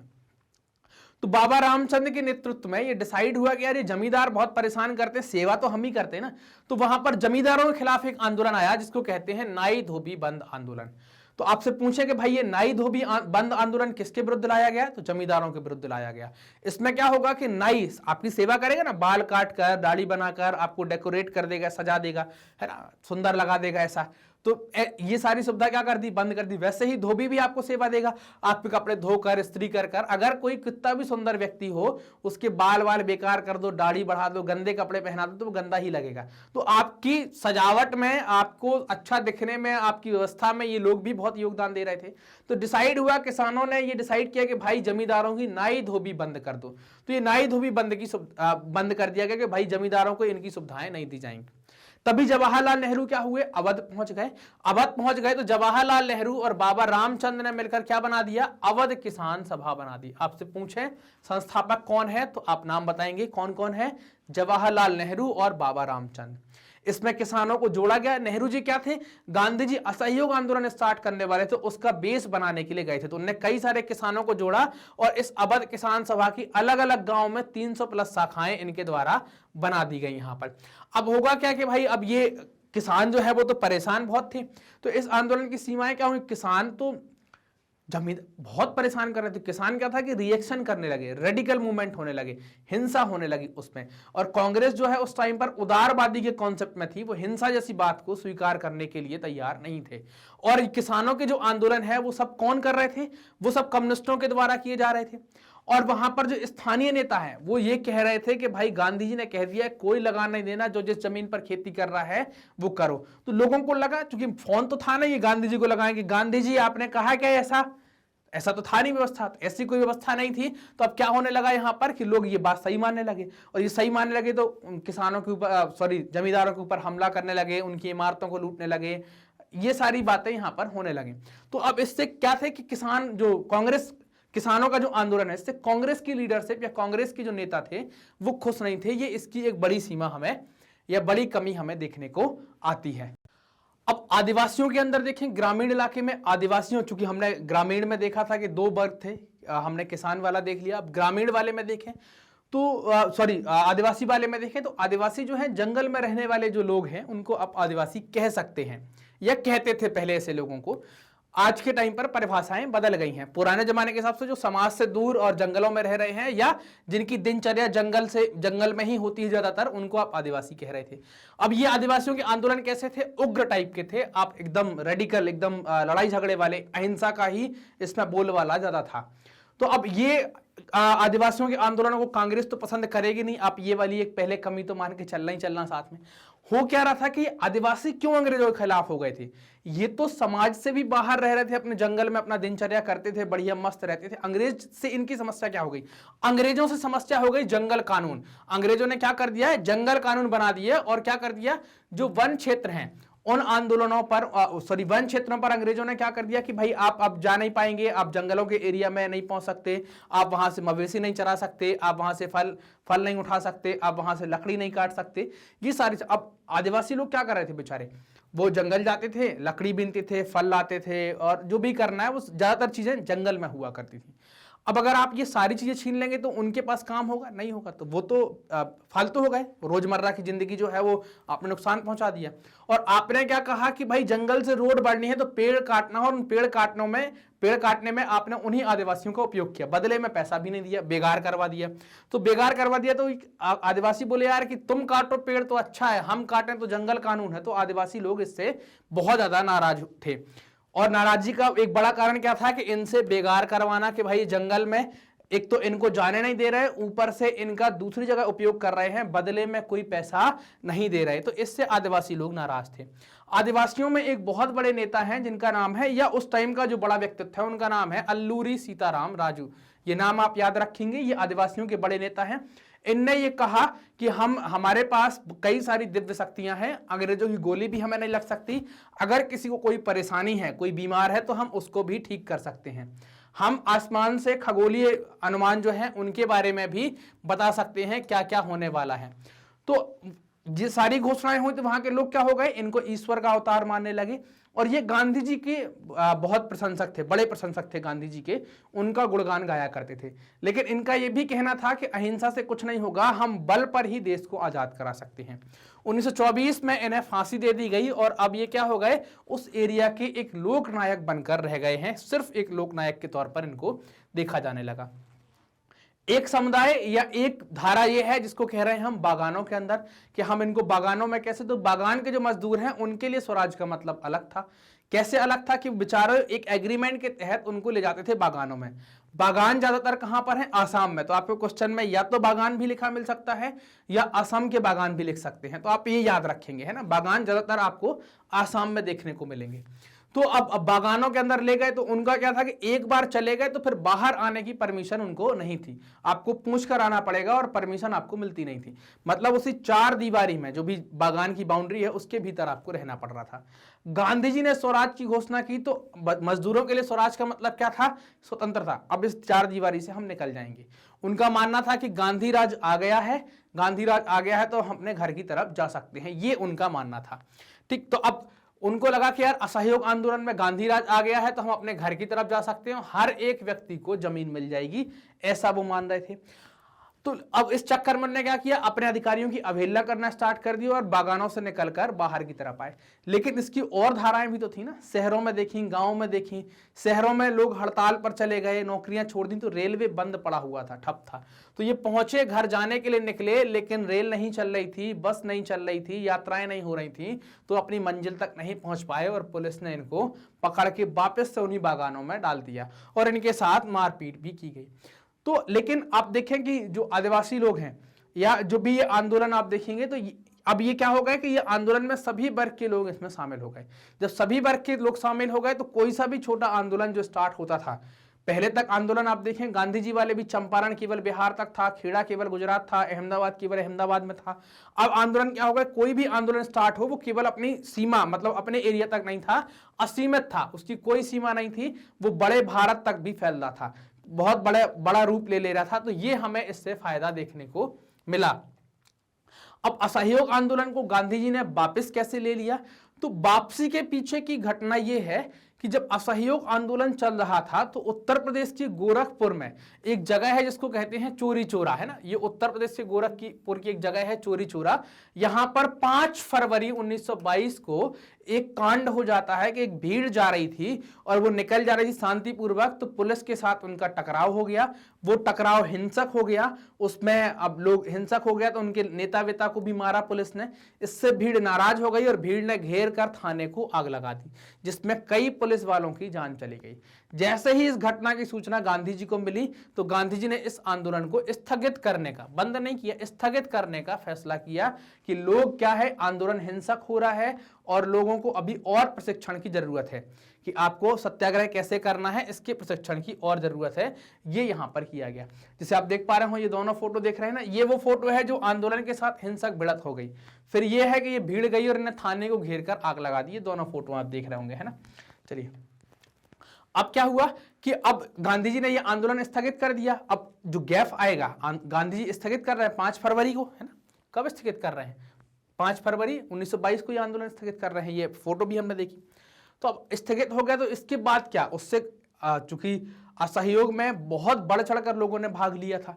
जब भाग लिया और आपने बंद कर दिया तो लोग थोड़ा सा परेशान हुए।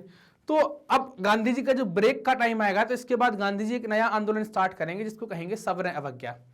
तो सवर्ण अवज्ञा स्टार्ट होने के पहले 2-3 चीजें हमें और देखने को मिलेंगी। एक स्वराज पार्टी, साइमन कमीशन और पूर्ण स्वराज की मांग। ये आप 2-3 बातें और देखेंगे।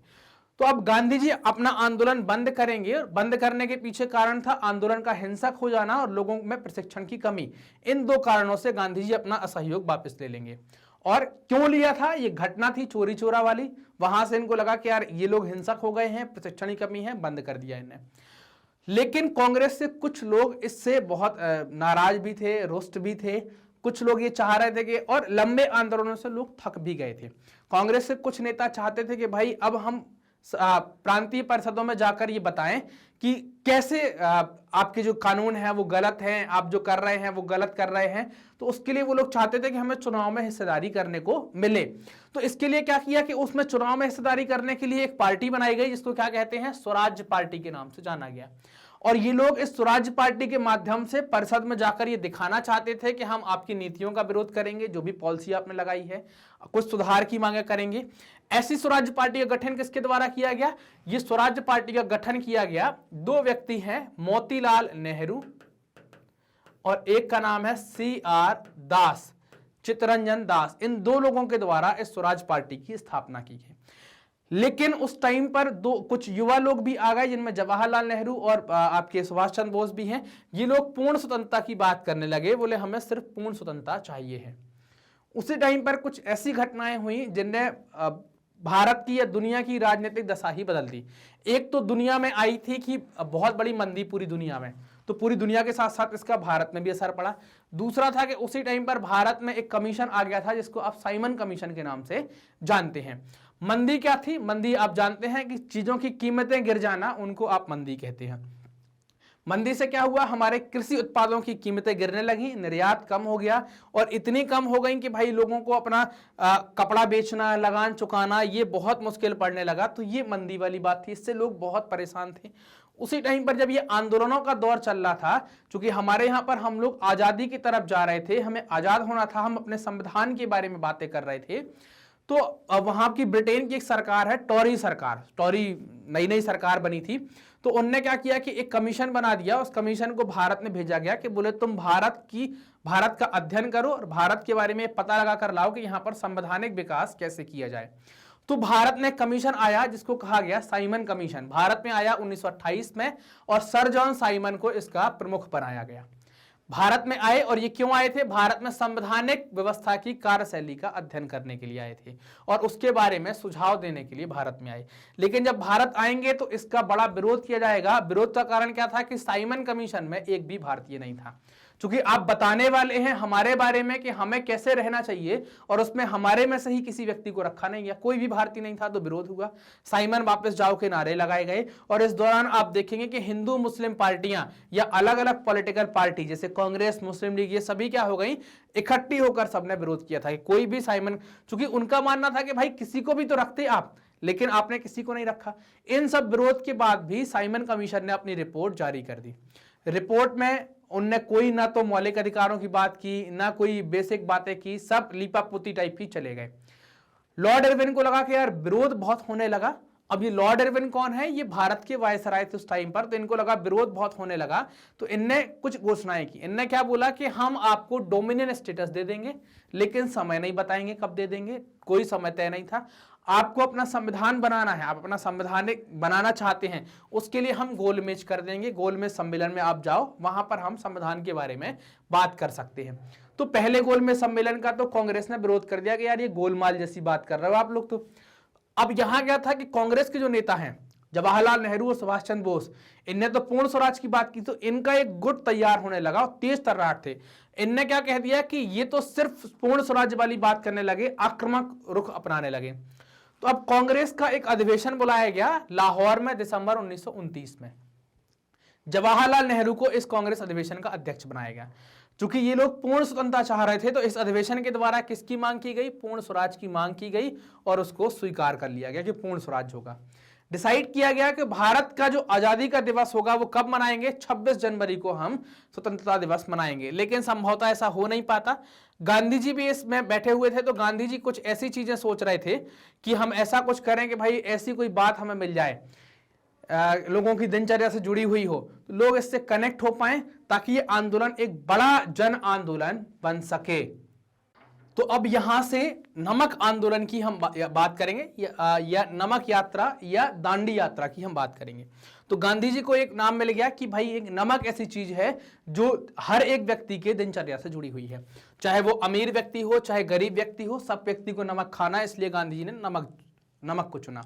क्यों चुना था कि उस टाइम पर नमक के ऊपर भी टैक्स लग रहा था। अब आंदोलन कब स्टार्ट हुआ, तो गांधी जी ने क्या किया कि लॉर्ड इरविन के सामने अपनी कुछ मांगे रख दी। चूंकि आप देख रहे थे साइमन कमीशन का विरोध बहुत हुआ था। 31 जनवरी 1930 को गांधी जी अपनी मांगे कुछ रख देते हैं, और मांगों की संख्या है 11, और समय भी देते हैं 11 मार्च का। 11 मांगे 11 मार्च समय दिया। ऐसी मांगे जिसमें भारत के लगभग सभी वर्गों की मांगे रखी गई, औद्योगिक वर्ग से लेकर किसान वर्ग तक की, सामान्य वर्ग की मांगे, और उसमें महत्वपूर्ण मांग थी नमक करके आप इसको भी हटाएं। लॉर्ड इरविन को समय दिया गया कि भाई आपके पास 11 मार्च तक का समय है, आप ये मांगे मान लो, बैठकर बात कर लो, अगर आप नहीं करोगे तो हम 12 तारीख से कुछ बड़ा कर देंगे। लॉर्ड इरविन ने ये मांगे मानने से मना कर दिया। गांधी जी ने 12 मार्च को एक अपने जो आश्रम है साबरमती आश्रम, वहां से निकलकर दांडी तक की यात्रा की है। ये आप गुजरात का नक्शा अगर आपने देखा हो ऐसा कुछ, तो साबरमती यहां है और दांडी यहां है, तो ये यात्रा इनके द्वारा स्टार्ट कर दी गई। तो गांधी जी ने 12 मार्च को अपनी यात्रा स्टार्ट की अपने कुछ अनुयायियों के साथ। कितने लोग लिए, 78 लोगों को अपने साथ लिया। ये यात्रा साबरमती से दांडी तक की जो यात्रा हुई उसकी कुल दूरी है 240 मील, और इसमें गांधी जी पर डे 10 मील चलते थे। तो यात्रा का जो समय लगा गांधी जी को लगा कुल 24 दिन का। 10 मील क्यों चलते थे, बीच बीच में रुकते थे, तो लोगों को असहयोग के बारे में जो भी बातें चल रही थी कि हम कैसे आंदोलन करेंगे, अहिंसा के बारे में, सत्याग्रह के बारे में प्रशिक्षण देते थे। तो गांधी जी को सुनने के लिए भी बहुत सारे लोग आते थे। 6 अप्रैल के दिन गांधी जी पहुंच गए, और वहां पर उन्होंने नमक बनाकर, पानी को उबाला और उससे नमक बनाकर, चूंकि नमक कहां बनेगा, समुद्र के किनारों पर ही बनेगा। तो दांडी कहां है, समुद्र के किनारे पर आपको देखने को मिलेगी।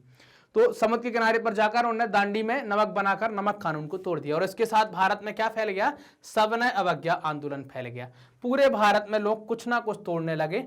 अब ये आंदोलन जो है, ये सविनय अवज्ञा आंदोलन और असहयोग आंदोलन में क्या फर्क था, मतलब उससे कैसे अलग है। तो असहयोग में केवल असहयोग की बात की गई, सविनय अवज्ञा में असहयोग के साथ साथ कानून के उल्लंघन की बात की गई। नमक बनाकर नमक कानून टूटे, जंगल कानून तोड़े गए, जंगलों में घुसे गए, मवेशियों को चराया गया, और किसानों ने भी चौकीदारी कर लगान चुकाने से मना कर दिया कि हम ऐसी कोई लगान और चौकीदारी कर नहीं चुकाएंगे। तो ये थोड़ा सा एडवांस वर्जन हो गया असहयोग आंदोलन का। असहयोग में केवल असहयोग की बात थी, और इसमें क्या है, असहयोग के साथ कानून के उल्लंघन की बात भी चल रही थी।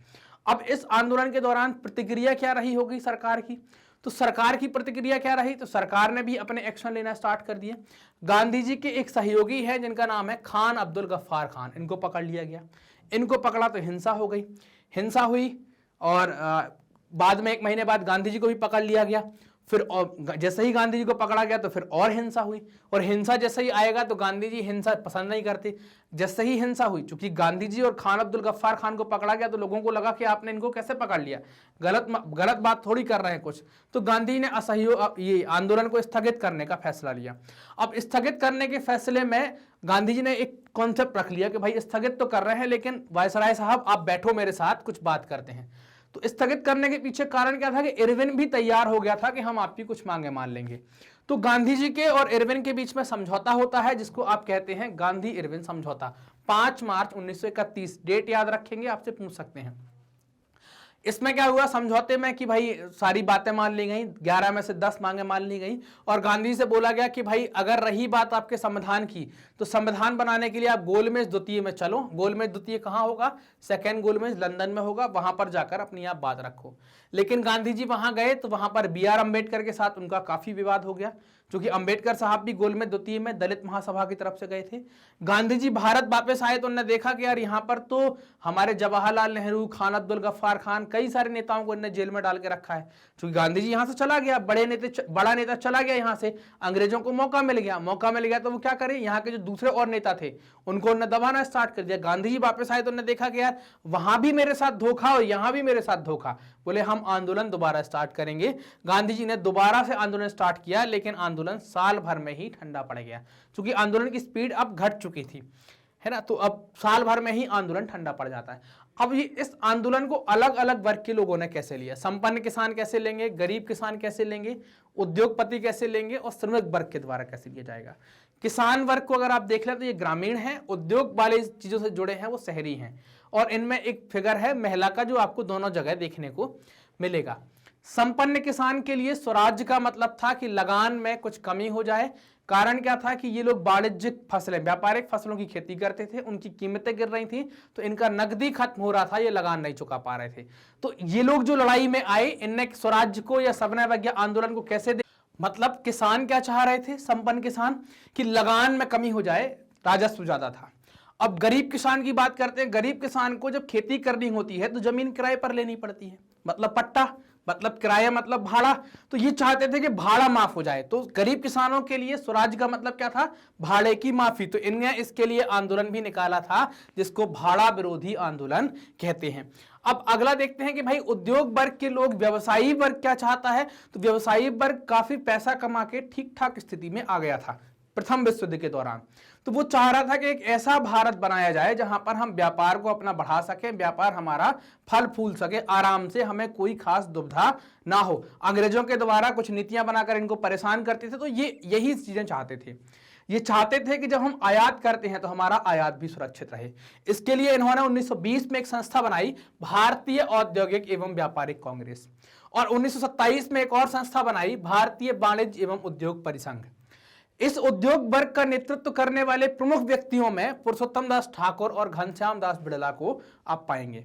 इन लोगों ने क्या किया था? कांग्रेस के इस असहयोग आंदोलन में या गांधी जी के इस असहयोग आंदोलन में वित्तीय सहायता उपलब्ध कराई थी। अब उद्योग वर्ग देख लिया है, तो अब ये देखें कि भाई उद्योग वर्ग के साथ श्रमिक भी होता है। तो श्रमिक कैसे होगा, या श्रमिक का क्या योगदान होगा, श्रमिक के लिए मतलब क्या है? तो श्रमिक चाह रहा था कि उनके लिए, अब दिक्कत ये थी कि अगर आप कांग्रेस के साथ, ये समस्या थी कि अगर वो श्रमिक वर्ग को पास करती है तो उद्योगपति दूर चला जाएगा, उद्योगपति को पास करेगी तो श्रमिक दूर चला जाएगा। ये समस्याएं बहुत हो रही थी। तो अब उद्योगपति तो पास में ही थे, तो उनको लग रहा था कहीं श्रमिक दूर ना हो जाए। तो श्रमिकों ने क्या किया कि अपनी जो उनकी समस्याएं थी, उनकी समस्या थी क्या? वेतन का कम होना और खराब परिस्थिति। इनको उनने गांधीवादी विचारों से जोड़ा और इनके साथ वो आंदोलन में शामिल हो गए। तो इनके लिए स्वराज का मतलब क्या हो गया? कम वेतन और खराब परिस्थिति। इसके लिए इन्होंने हड़ताल की। रेलवे के कामगार जो है उनने हड़ताल की, गोदामों पर जो काम करते हैं उनने हड़ताल की, और खदानों में जो काम करते हैं उनके द्वारा भी हड़ताल की गई। कांग्रेस का ये विचार था कि भाई जो मजदूर वर्ग है, अगर वो डायरेक्टली आ गया तो व्यापारी वर्ग जा सकता है और वित्तीय व्यवस्था को नुकसान हो सकता है। मतलब वित्त जो मिल रहा है वो हमें शायद मिलना कम हो जाए, तो आंदोलन कैसे चलाएंगे। एक वर्ग महिला वर्ग का भी था, और कई हजारों की संख्या में महिलाओं ने भी इस आंदोलन में भाग लिया था। जब गांधी जी साबरमती से दांडी की यात्रा कर रहे थे तो जगह जगह पर रुकते थे। हमने देखा था कि हर 10 मील की यात्रा के बाद रुकते थे। वहां पर पुरुष और महिलाएं सभी लोग गांधी जी की बात को सुनने आते थे। गांधी जी वहां पर ये बता रहे थे कि हम आंदोलन को कैसे चलाएंगे, अहिंसा कैसे रखनी है। तो महिलाओं ने भी जुलूस निकाला, नमक बनाया और जेल भी गई। सारी बातें महिलाओं के साथ भी हुई जो पुरुषों के साथ हो रही थी। महिलाओं ने पिकेटिंग भी की शराब की दुकानों की, उनके बाहर बैठ गए। लेकिन गांधी जी ने अपना एक विचार दे दिया। कैसा विचार दिया गांधी जी ने कि महिलाओं का जो नैतिक कर्तव्य है वो घर चलाना है, चूल्हा चौका संभालना है, मतलब जो रोटी पानी का काम होता है, और अच्छी माँ और अच्छी पत्नी बनने की कोशिश करना चाहिए। यह गांधी जी का विचार आ गया। इसी विचार के चलते आप देखेंगे कि कांग्रेस में बहुत बड़े समय तक महिलाओं को बहुत बड़े बड़े पद नहीं दिए गए। अब इस आंदोलन की कमियां क्या थी? इस आंदोलन की अपनी सीमाएं थी। अछूत वर्ग से जुड़े हुए बी.आर. अम्बेडकर और मुस्लिम संगठन। अछूत वर्ग जो भारत में एक समूह था, यह क्या था? कांग्रेस जो थी उसमें ज्यादातर सवर्ण हिंदू थे, तो उनसे कांग्रेस डरी हुई थी कि भाई अब अछूत इसमें आ नहीं पा रहे थे, तो अछूतों का योगदान उतना देखने को मिल नहीं रहा था। भारत में एक अस्पृश्यता भी थी, लोगों को छूने ना छूने, मानसिक और शारीरिक। तो महात्मा गांधी ने कहा भी था कि अगर आप अस्पृश्यता को खत्म नहीं करेंगे तो अगले 100 साल तक आप स्वराज स्थापित नहीं कर सकते, भारत अपना देश स्वतंत्र नहीं बना सकते। गांधी जी ने अछूतों को हरिजन नाम दिया, मतलब भगवान की संतान कहा था। यह गांधी जी के द्वारा किया गया। और उन्हें समान अधिकार दिलवाने के लिए सत्याग्रह भी किए। कैसे? पानी के लिए सत्याग्रह किया, मैला ढोने की जो प्रथा है, गंदगी जो ले जाते हैं उसके लिए सत्याग्रह किया। ये सब सत्याग्रह गांधी जी के द्वारा किए गए। और उन्हें सवर्णों से ये आवाहन किया कि भाई आप लोग भी अस्पृश्यता के पाप को त्याग दीजिए, ये बहुत बड़ा पाप है। इन्हीं में आप देखें कि बहुत सारे जो दलित नेता हैं वो ये चाह रहे थे कि हमारी समस्याओं का हल केवल राजनीतिक तरीके से हो सकता है। और राजनीतिक तरीके से इनके द्वारा ये 2 मांगें रखी गई कि शिक्षा संस्थानों में आरक्षण और अलग निर्वाचन क्षेत्र की मांग की गई। ऐसा इनके द्वारा किया गया।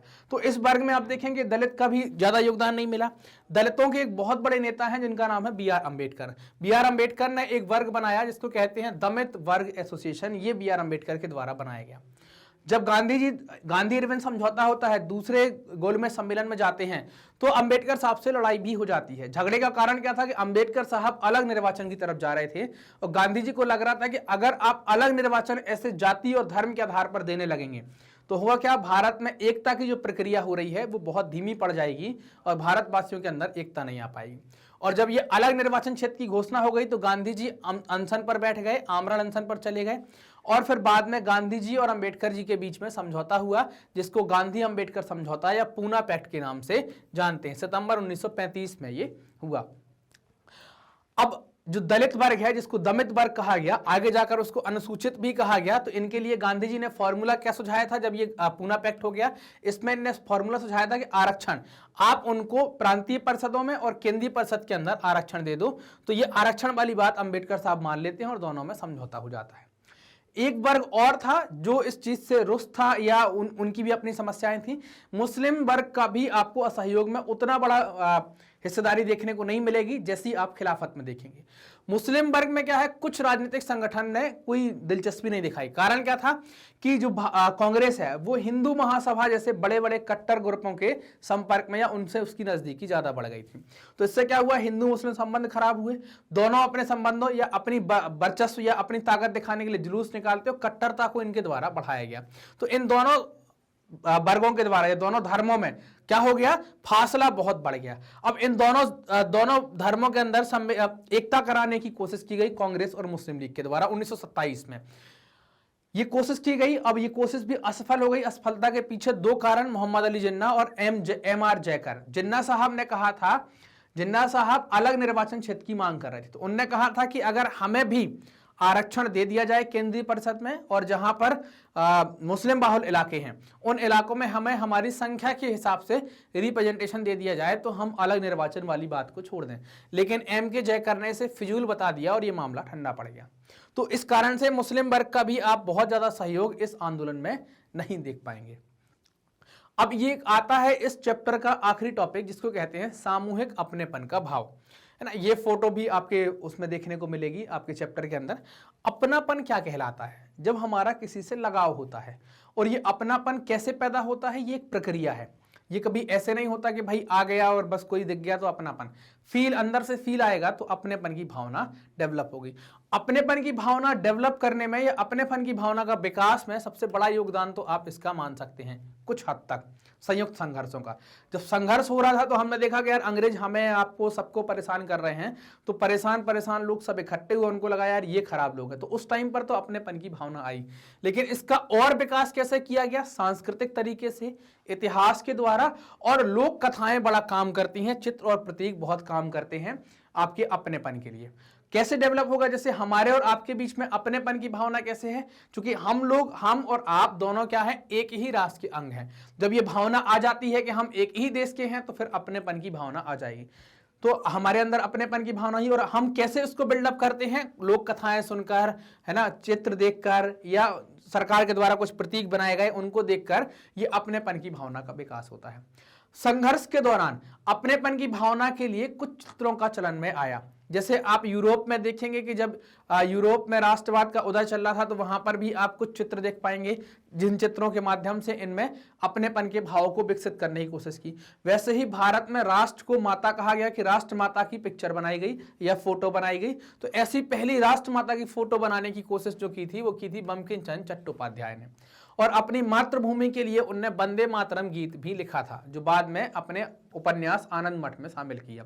अब क्या होगा कि जब एक फोटो आ जाएगी कि ये हमारे देश की कुछ छाया चित्र है, ये मैप है और इसमें ये माता है, हम उन्हें जब माता का दर्जा या कोई भगवान का दर्जा दे देंगे सबके अंदर, सबके लिए हो जाएंगे, तो सबके अंदर अपनेपन का भाव विकसित होना स्टार्ट होगा।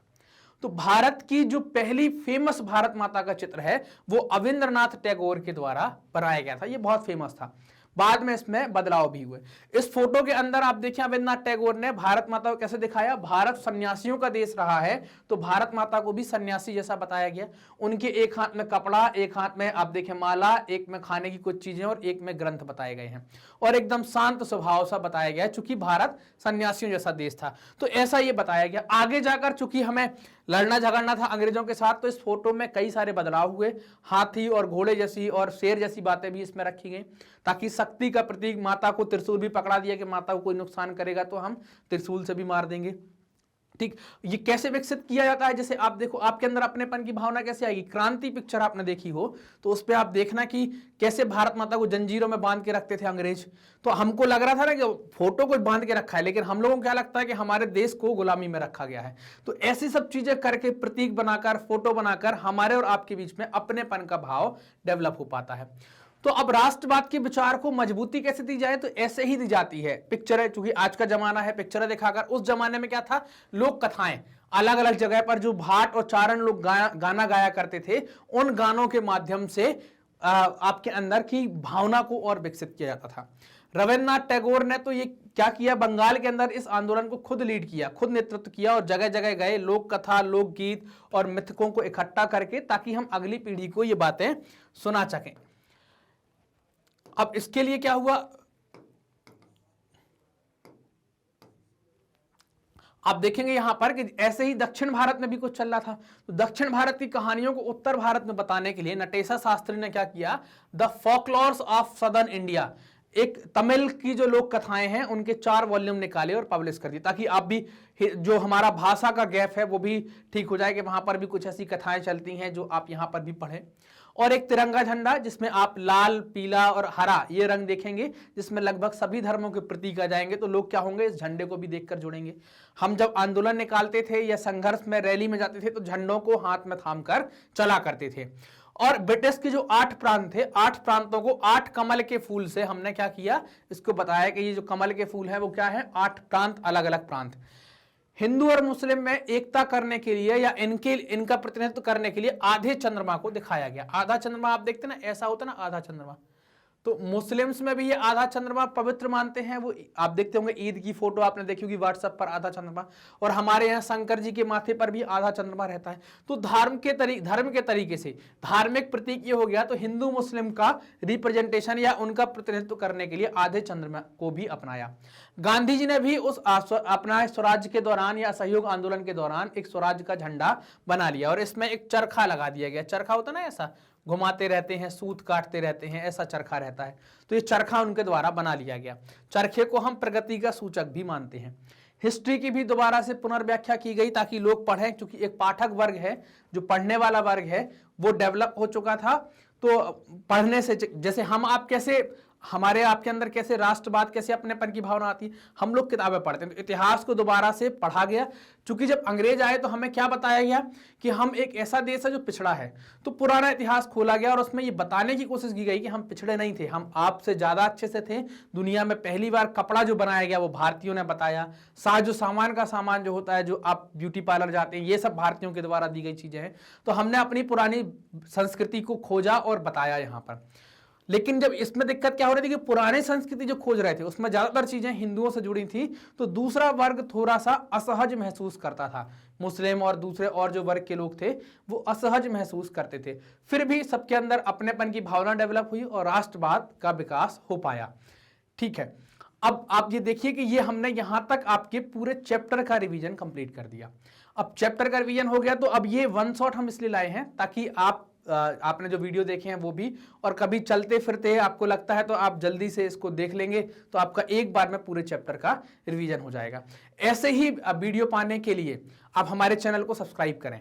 ठीक, आप देखिए कि अब ये जो मैग्नेट ब्रेन है, मैग्नेट ब्रेन क्या करता है, मैग्नेट ब्रेन ने हिंदी माध्यम की कक्षा 6 से लेकर कक्षा 12 तक की सभी पाठ्यक्रम को निःशुल्क उपलब्ध करा रहा है यूट्यूब पर।